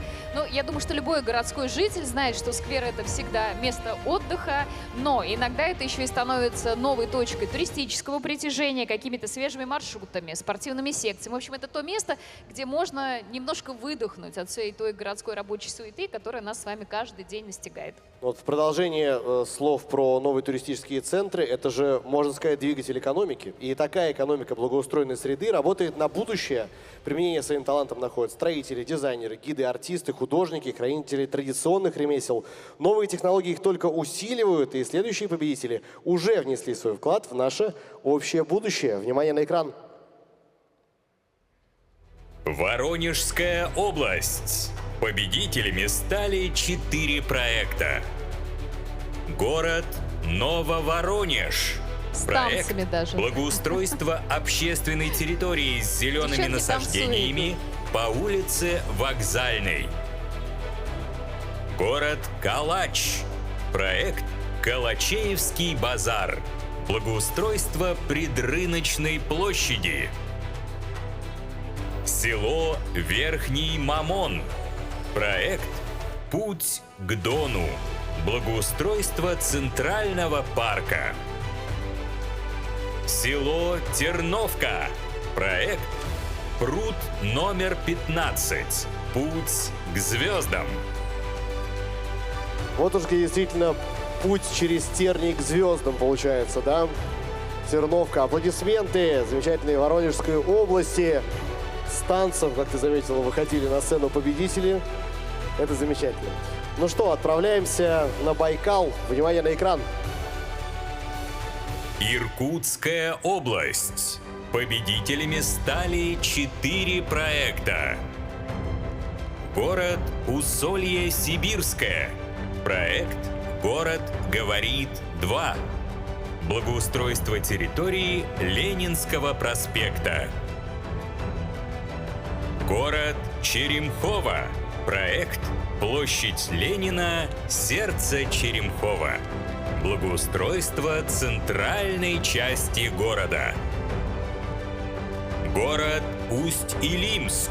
Проект «Свет маяка». Благоустройство правобережной набережной. Второй этап.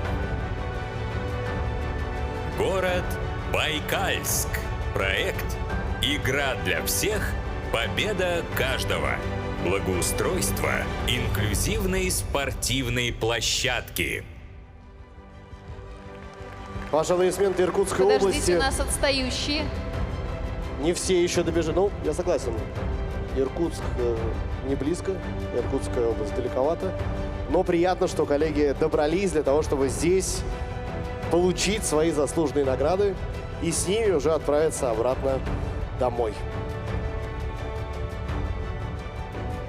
Ну что, к самому западному региону. Калининградская область. Победителями стали 4 проекта. Город Гусев. Проект «Парк воды, культуры и отдыха». Вторая очередь благоустройства. Город Советск. Проект «Благоустройство городского парка». Зона центральной аллеи. Город Мамоново. Проект «Старый город». Благоустройство общественной территории в городском парке. Первая часть. Город Нестеров. Проект «Город начинается здесь». Благоустройство привокзальной площади. Ваши аплодисменты, коллеги. Калининградская область. 4 замечательных проекта победителя.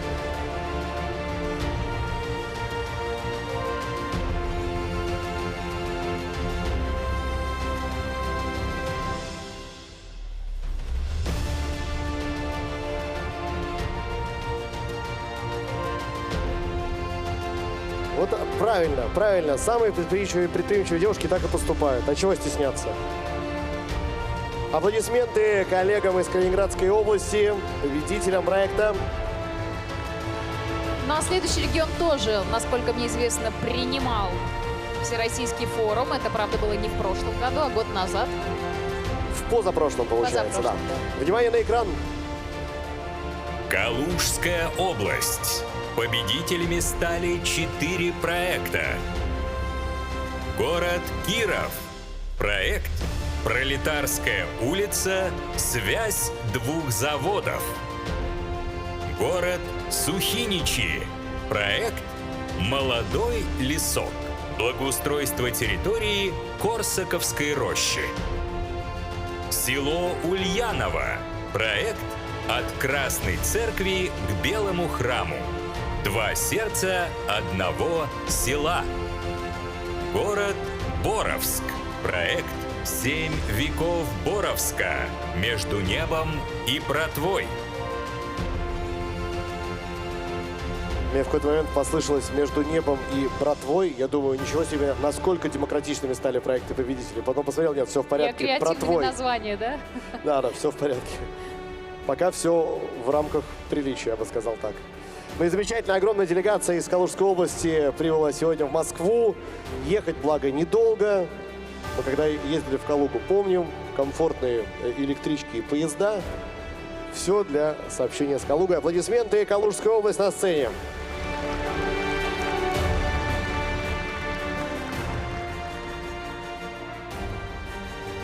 А мы уже готовы озвучить победителей из следующего региона. Смоленская область. Победителями стали 5 проектов. Город Десногорск. Проект «Тропа здоровья». Благоустройство городского сквера. Город Вязьма. Проект «Связь времен». Преобразование Советской площади. Город Ярцево. Проект «По дороге из желтого кирпича». Благоустройство Георгиевского сквера. Поселок городского типа Верхнеднепровский. Проект «Остров энергии». Благоустройство сквера. Город Духовщина. Проект «Соловей души моей». Благоустройство площади имени Григория Александровича Потемкина. Целых 5 победителей из Смоленской области. И, даже кто знал, что именно мы выиграем, с такими ставами выходили победители на сцену. Это приятно, потому что действительно до последнего остается интригой, какая же из заявок окажется победной, какая, скажем так, будет доработана и будет переподана, возможно, в следующем году. И в следующем году выиграет. Ну и замечательно, что тоже мы видим абсолютно точно представителей и, скажем так, власти, и, мне кажется, творческой, креативной молодежи. Так что и авторы проекта есть. Замечательно.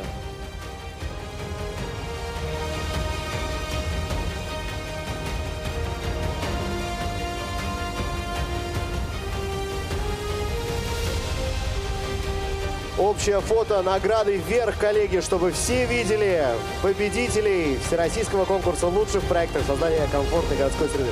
Алексей Васильевич, пожалуйста. Так, ну, все-таки заместитель министра, коллеги, что за ней? Опять не могу удержаться. Помню этот ролик, когда губернатор Смоленской области, помните, да, на молодежном фестивале? 6-7, 6-7, 6-7. Вот это продвинутость. Поздравляю, поздравляю. Алексей Васильевич, вы в тренде, я смотрю. А такого мы не ожидали от сегодняшнего форума, точно. Зумерские замашки у вас какие-то. Ну что, аплодисменты Смоленской области. Мы двигаемся дальше. И Да, в этом году мы очень много говорим о единстве народов нашей страны, о том, что Россия — это многонациональная страна, и это, в общем-то, одна из наших главных ценностей. Россия — это дом для всех.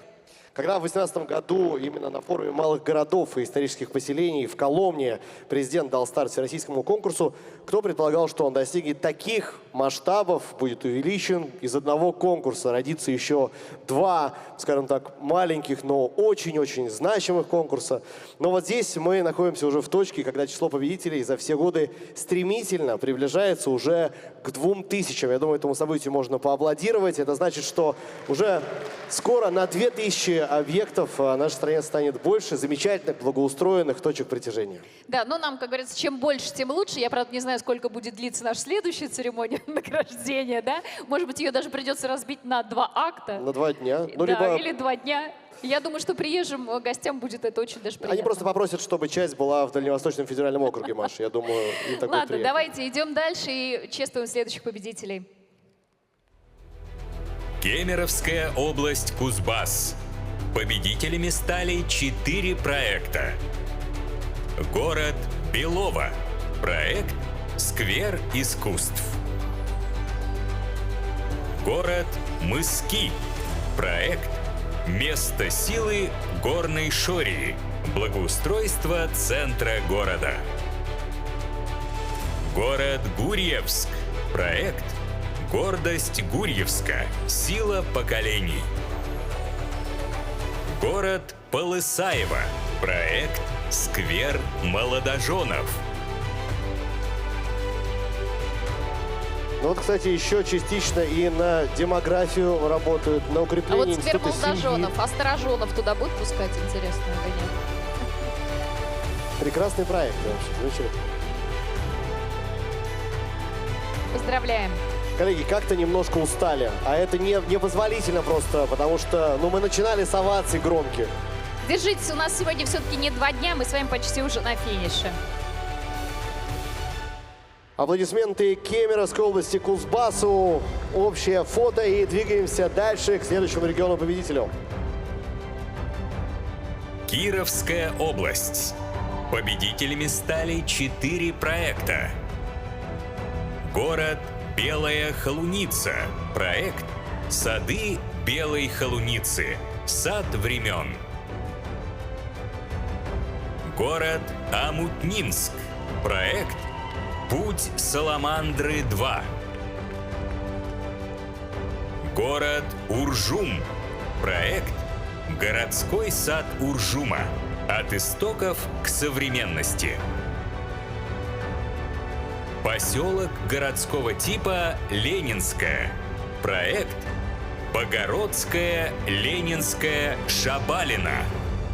Ну, видно, что, да, муниципалитеты всем сердцем болели за свои проекты. Причем, обратите внимание, называется регион, уже начинается радость, но потом, когда сами проекты слышны, она выходит на новый уровень уже.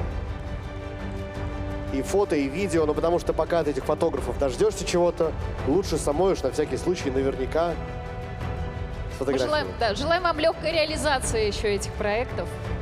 Поздравляем, коллеги. И двигаемся дальше. Следующий регион. Новгородская область. Победителями стали 4 проекта. Город Акуловка. Проект «Благоустройство парка целлюлозно-бумажного комбината». Рабочий поселок Парфино. Проект «Благоустройство площади перед Домом культуры».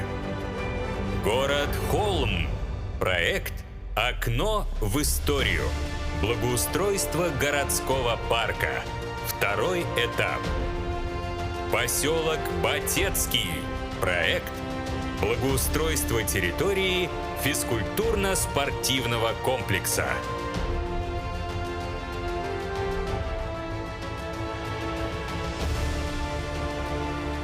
Коллеги, аплодисменты Новгородской области, победители на сцене. Награды в руках, фото сделаны и отправляемся в зал для того, чтобы оставить место для омичей. Внимание на экран. Омская область. Победителями стали 4 проекта. Село Азово. Проект «Благоустройство площади Возрождения». Рабочий поселок Марьяновка. Проект «Променад 1894». Село Одесское. Проект «Площадь Дерибасовская». Рабочий поселок Нововаршавка. Проект «Есенинский бульвар». Ну, не знаю, как тебе, Маш, мне показалось, что у коллег есть точно любимый проект среди этих 4. Или, по крайней мере, команда, которая точно над Нововаршавской работала.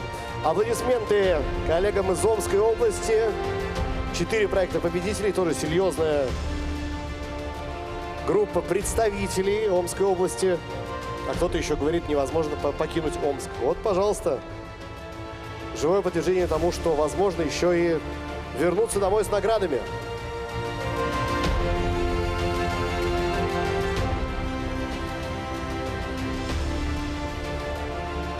Так, фото-видеофиксация на телефон осуществляется.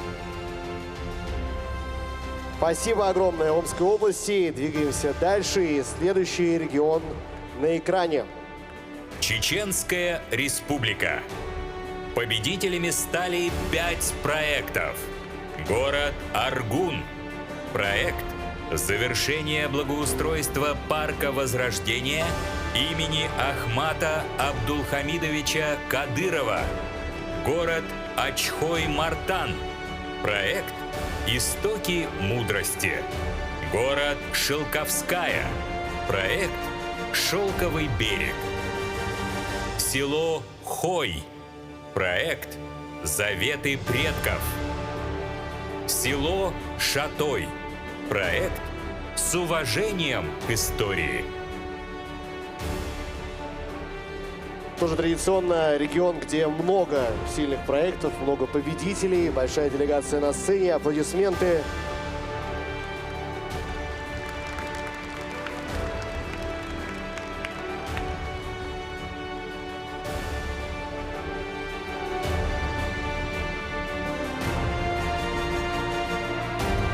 Ну, абсолютно логично, что все букеты достались одной представительнице прекрасного пола. Пожалуйста, конечно. Добрый день, уважаемые коллеги. Я отниму буквально пару секунд. Я бы хотел выразить огромную благодарность главе Чеченской Республики, герою России Рамзану Ахматовичу Кадырову за те условия, которые он создал для нашей республики.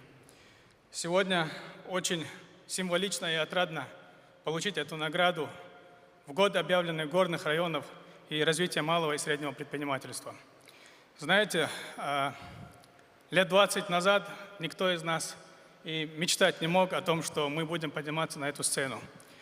Но Рамзан Ахматович – это человек, который возродил наш регион из пепла.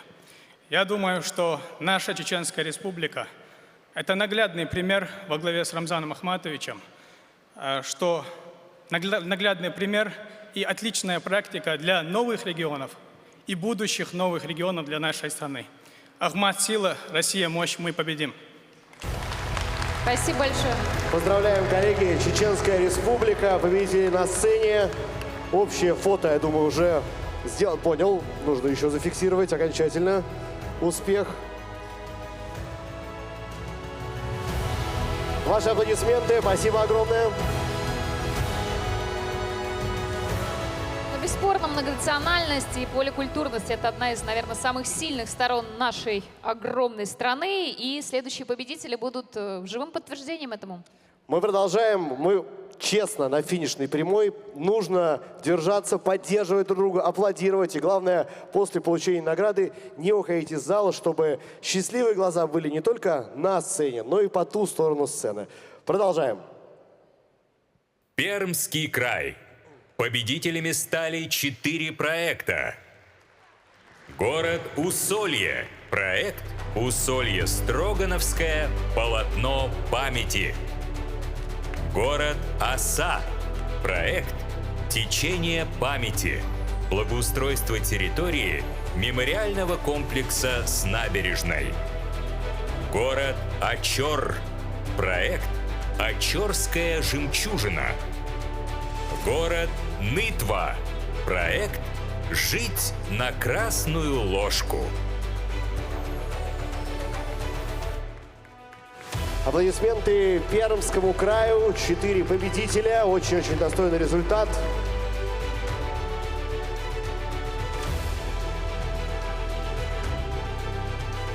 Тоже чувствуется, что большая команда работала над проектами. Возможно, не все смогли сегодня добраться до Москвы, но уверен, что радость разделяют абсолютно все, и те, кто на этой сцене, и те, кто смотрят нашу трансляцию, наконец-то дождались объявления победителей Пермского края. Пока делаем общее фото. И отправляемся в зал. А мы встречаем следующий регион. Республика Дагестан. Победителями стали 4 проекта. Село Касумкент. Проект благоустройство центра Касумкентской агломерации. Село Леваши. Проект память гор, энергия жизни. Село Баба-Юрт. Проект традиции отчего дома. Благоустройство центрального парка. Село Салта. Проект благоустройство территории старого села Салта. Вот обрати внимание, Маш, да? Такой зимний рендер изображения в парке. А мне кажется, в нашей ментальности, что ну не может быть в Республике Дагестан так много снега, по крайней мере. Ну, конечно, на самом деле, всякое зимой бывает в Дагестане тоже. Ну что, коллеги, да, выставляются на общую фотографию. Награды вручить мы успели. Поздравляем интересные проекты, желаем им легкого воплощения. Сейчас, коллеги, мне кажется, такой скептической улыбкой. Легкого, Маш, конечно. Легко же новый объект построить.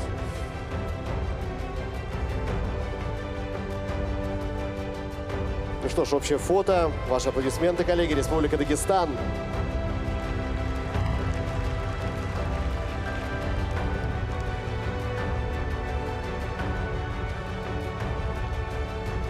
Поздравляем. А дальше мы с вами переносимся в центральную часть страны. Рязанская область. Победителями стали 4 проекта. Город Сасово. Проект «Индустриальный парк под завод». Город Михайлов. Проект «К истоку древнего города». Рабочий поселок Старожилово. Проект «Общественное пространство вдоль реки Истье». Город Спас-Клепики. Проект «Набережная рек Пры и Совки».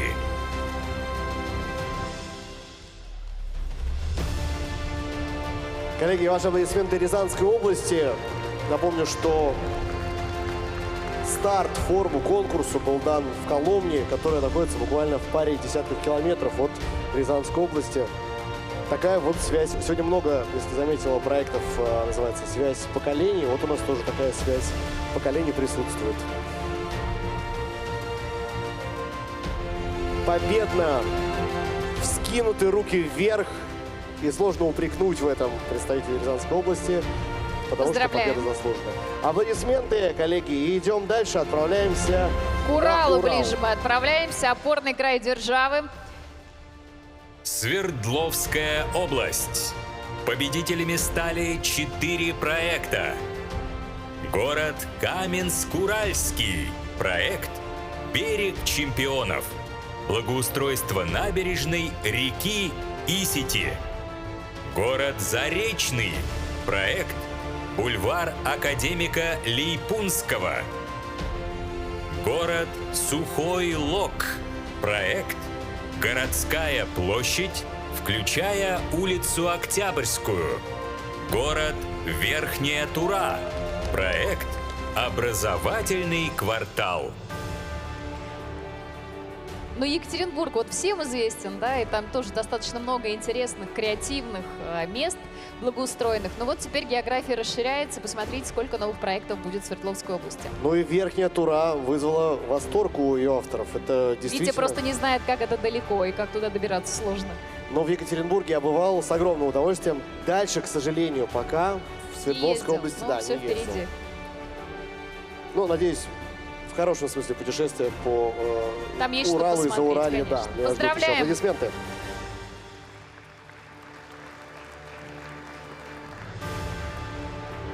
Спасибо, коллеги.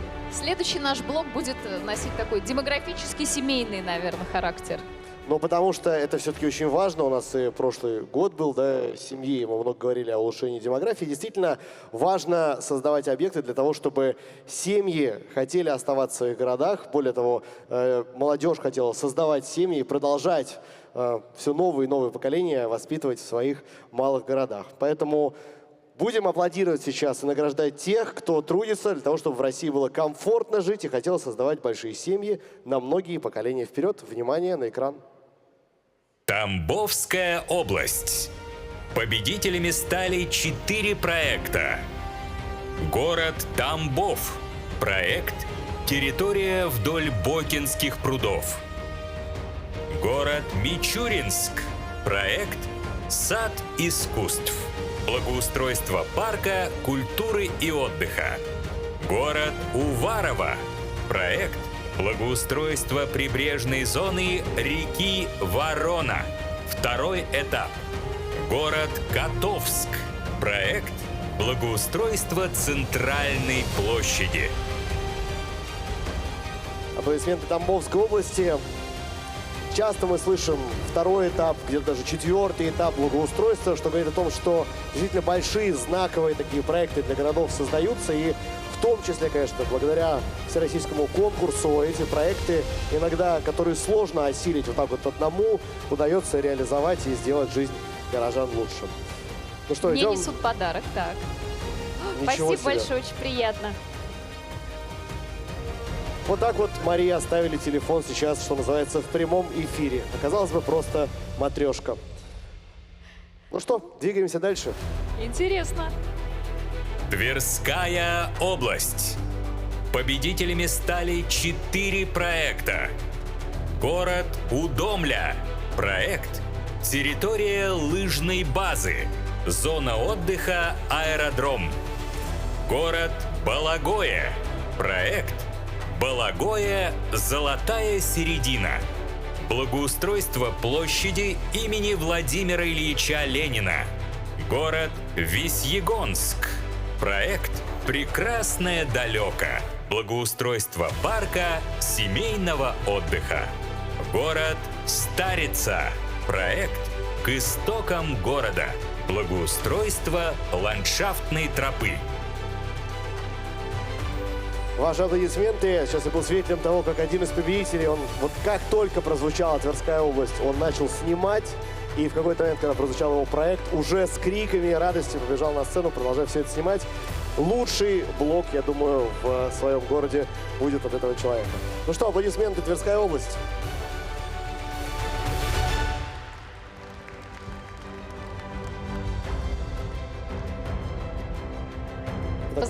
Вокруг Москвы сейчас была Тверская область, которая так северо-западнее, а теперь чуть южнее от Москвы. Отправляемся в следующий регион.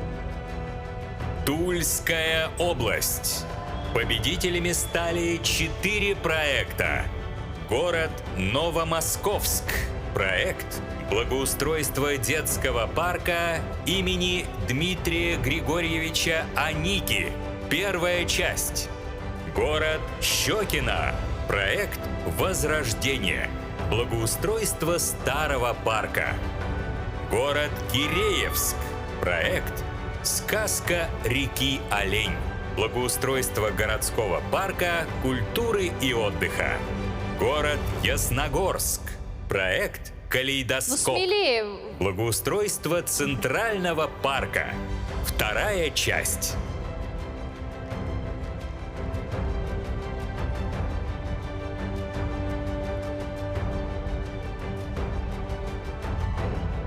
Такая скромная делегация, с одной стороны, потому что в почти последних рядах сидели коллеги, но уверенно.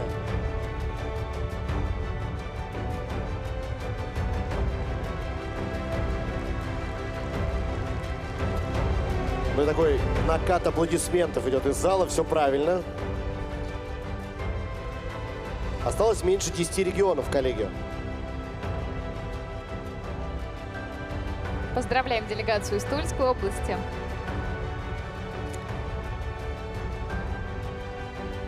И финалем этот блок. Ульяновская область. Победителями стали 4 проекта. Город Димитровград. Проект «Там, где начинается Димитровград». Благоустройство площади Советов и набережной реки Меликесский. Вторая часть. Село Аксаково. Проект «Аксаковский Радонеж. Тропа к заветному цветку». Рабочий поселок Вишкайма. Проект «Благоустройство центральной аллеи и улицы Труда». Рабочий поселок Тереньга. Проект «Лабиринты времени». Ну что ж, коллеги, ваши аплодисменты Ульяновской области. Еще один замечательный регион на Волге. Замечательные проекты, которые, безусловно, его украсят, сделают еще более ярким. А что самое главное, создадут новые места притяжения для местных жителей. Традиционное общее фото, видео для победителей. А я пока немного цифр дам. 654 миллиарда 750 миллионов рублей с 2019 по 2025 годы. И еще 60 миллиардов 475 миллионов рублей в 2026 году. Нет, это не данные по налоговым сборам в России, там все гораздо серьезней, но это важные цифры для жителя, каждого жителя нашей страны. Да, именно столько было выделено на финансирование федерального проекта формирования комфортной городской среды. Ну и мы уже много раз убеждались, что этот проект эффективный. Еще одно подтверждение сейчас будет на наших экранах. Двигаемся дальше к следующим победителям. Ханты-Мансийский автономный округ Югра. Победителями стали 4 проекта. Город Ханты-Мансийск. Проект «Долина ручьев» в природном парке Самаровский Чугас. Город Урай. Проект «Благоустройство набережной реки Конда» имени Александра Петрова. Поселок городского типа Березово. Проект «Благоустройство центральной площади» Сумат-Вош. Поселок Горно-Правдинск. Проект «Наследие Салманова Фармана Курбановича». Я скажу, что Ханты-Мансийский автономный округ Югра тоже принимал большой форум, правда, не форум развития малых городов и исторических поселений, а форум, посвященный как раз благоустройству и формированию комфортной городской среды. Он назывался «Север-Юг. Комфортная среда», потому что, конечно, в Хмао-Югре в экстремальных условиях создают, в экстремальных погодных условиях создают действительно комфортную среду для жителей региона. Аплодисменты победителям! Да, действительно, Ханты очень красивый, очень гостеприимный, очень благоустроенный город, надо заметить. Все, кто там был, я думаю, это подтвердят. И одновременно такие холодные и такие теплые. На контрасте, в общем, работают. Спасибо большое. Двигаемся дальше. Челябинская область. Победителями стали 4 проекта. Город Озерск. Проект «Ритм города». Благоустройство общественной территории по улице Дзержинского. Город Коркино. Проект «Проспект Горняков». Лента времени города Коркино. Село Фершампенуаз. Проект «Благоустройство парка поколений». Поселок Тимирязевский. Проект «Семейный парк. Оранжерея 1934».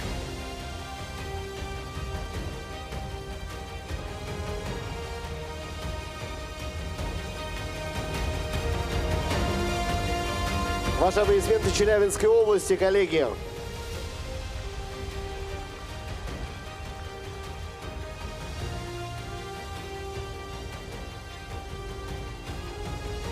Награды мы уверенно, с улыбкой поднимаем вверх, для того, чтобы всем было видно, куда они отправляются и где совсем скоро станет еще больше замечательных общественных пространств. Ну что ж, мы переходим к двум достаточно густонаселенным регионам нашей страны, я бы сказал так, потому что они располагаются вблизи крупнейших городов нашей Родины. Внимание на экран! Ленинградская область. Победителями стали 5 проектов. Город Сосновый Бор.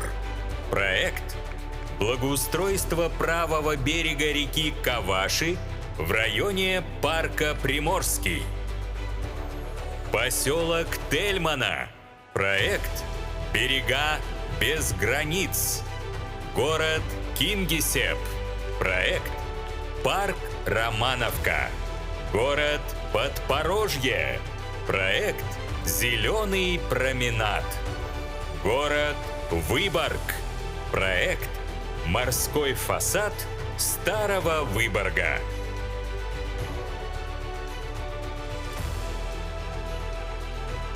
Ваши аплодисменты Ленинградской области. Замечательные города.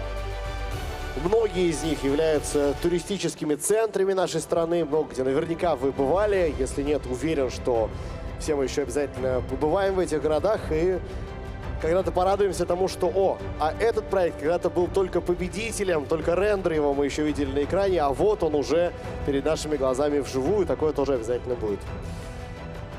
Но еще один замечательный регион, где проживает почти 9 миллионов человек. Внимание на экран. Московская область. Победителями стали 5 проектов. Город Электросталь. Проект «Участок улицы Советской с прилегающими территориями». Город Щелково. Проект «Набережная юности». Город Наро-Фоминск. Проект «Благоустройство яблоневого сада и набережной реки Нары». Город Истра. Проект «Деловой и коммерческий центр города в районе улиц Ленина и Адаська». Город Сергиев Посад. Проект «Благоустройство территории Блинной горы и горы Волкуша». Коллеги, ваши аплодисменты Московской области. Маш, что около тебя, вот обрати внимание, Да, я появится. хотела обратить внимание, что вижу пару интересных объектов по соседству. Поздравляем Московскую область. Ждем преображений, новых мест притяжений. И, друзья, мы с вами уже подошли к финалу. Сегодняшние, мне кажется, победители вообще подтверждают мысль о том, что столичность — это не только про Москву. Я имею в виду, что не только в Москве, в Петербурге, в Екатеринбурге появляется огромное количество новых, интересных, классных проектов, но и в таких небольших, да, городах, поселениях им тоже есть место. И на словах «столичность» — это не только про Москву. Московская область как раз на сцене. Поаплодируем еще раз коллегам.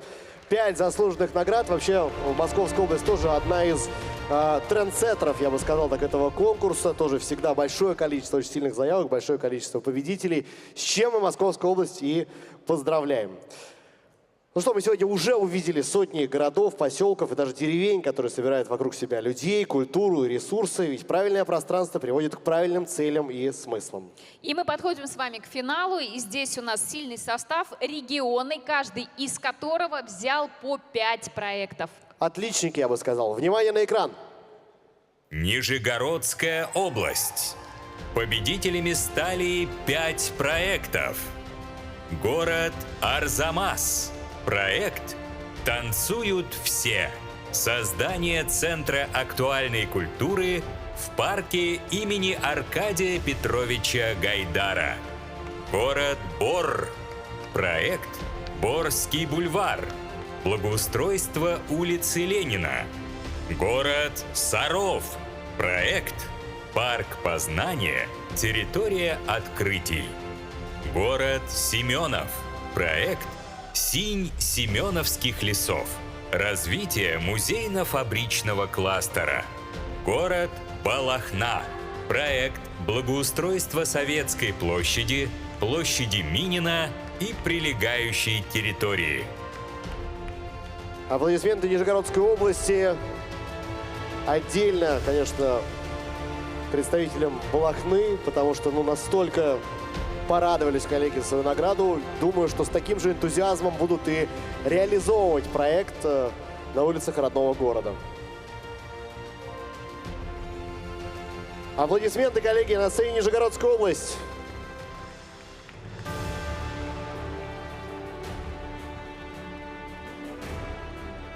Так, общее фото обязательно, Алексей Васильевич.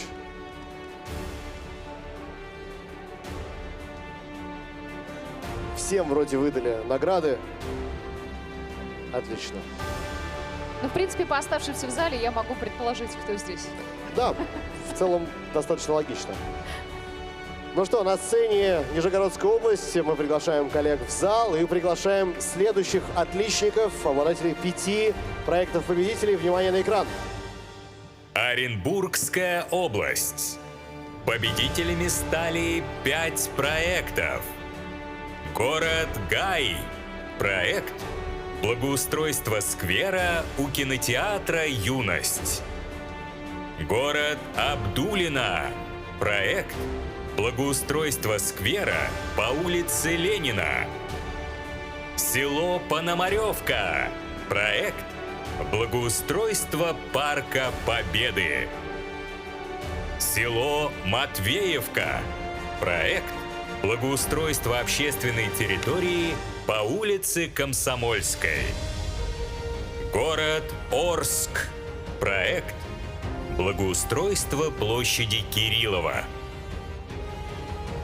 Скромная, но очень достойная команда Оренбургской области. 3 победителей представляют 5 замечательных проектов. Аплодисменты коллегам и идем дальше. Республика Башкортостан. Победителями стали 5 проектов. Город Стерлитамак. Проект «Набережная Заашкадарья». Продолжение соляной пристани. Город Туймазы. Проект «Первая улица Туймазов». Город Янаул. Проект «Другая сторона Янаула» у Северного пруда. Город Благовещенск. Проект «Благовещенск. Культура воды». Село Малояс. Проект «Центральная площадь села Малояс». Память земли и узор времени. Ваши аплодисменты, Республика Башкортостан. Замечательные проекты, победители. Мы видели на экране сейчас. Теперь их авторы и будущие реализаторы находятся на сцене. Сейчас я прошу всех, кто остался в зале, уже остаться до конца, потому что мы должны сейчас всю энергию передать заключительным победителям сегодняшнего дня. Это жизненно необходимо. Пока что мы все тепло, естественно, дарим победителям из Башкортостана. Аплодисменты коллегам.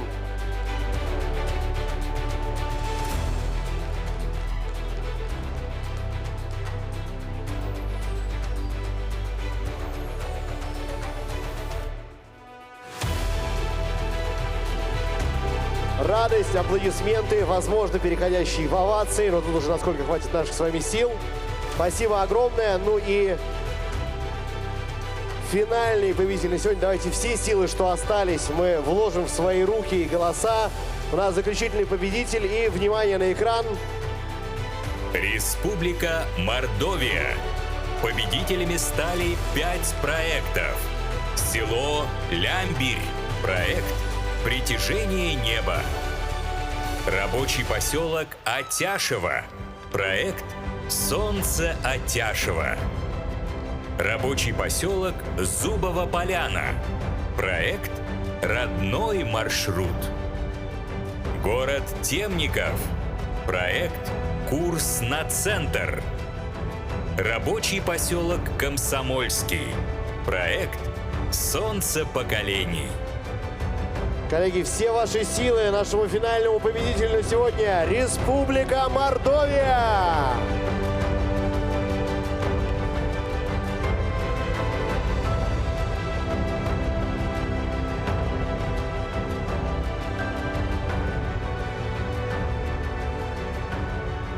Поздравляем, коллеги! Спасибо за ваши проекты, замечательные. Ну и вот все силы, что остались, коллеги, сейчас, да, мы с Республикой Мордовия ненадолго прощаемся. Все силы, аплодисменты заместителю министра строительства и жилищно-коммунального хозяйства Российской Федерации Алексею Васильевичу Ересько за эту долгую, но важную, необходимую церемонию награждения лучших проектов создания комфортной городской среды. Алексей Васильевич, ну если зафиналить к тем... А что, все что ли, да? Закончилось? Я только разогрелся, значит, еще сейчас, думаю, еще пару часиков, значит, в легкой походе. Дальше уже в неформальной обстановке, Алексей Васильевич. Я еще раз всех поздравляю с победой. Тех, кто подал заявки, но сегодня не оказался в числе победителей, я тоже поздравляю с тем, что у вас есть возможность сделать свою заявку лучше. Соответственно, шанс у нее улучшится, увеличится. Мы, еще раз повторюсь, всем в этом готовы помогать. Ну и, конечно, всех вас поздравляю еще раз с 70-летием Дня строителя. С праздником! Спасибо большое, Алексей Васильевич. Мне кажется, вам тоже сегодня надо дать награду, потому что столько продержаться и столько пожать руку и объятий получить. Они только остались. Мы хотим сказать большое спасибо. Вы реально супергерои, которые, знаете, еще работают в пределах сроков, генплана, сметы и всего остального. Побольше интересных, ярких проектов. Я надеюсь, мы в следующем году, с Виктором, я надеюсь, покажем. Да, коллеги, мы на этом с вами прощаемся. Спасибо огромное вам. Еще раз всех поздравляем. Поздравляем победителей нашего всероссийского конкурса, первого конкурса для приграничных регионов, 5-го конкурса ДФО. Трансляция тоже заканчивается. До встречи в следующем году. Всем пока.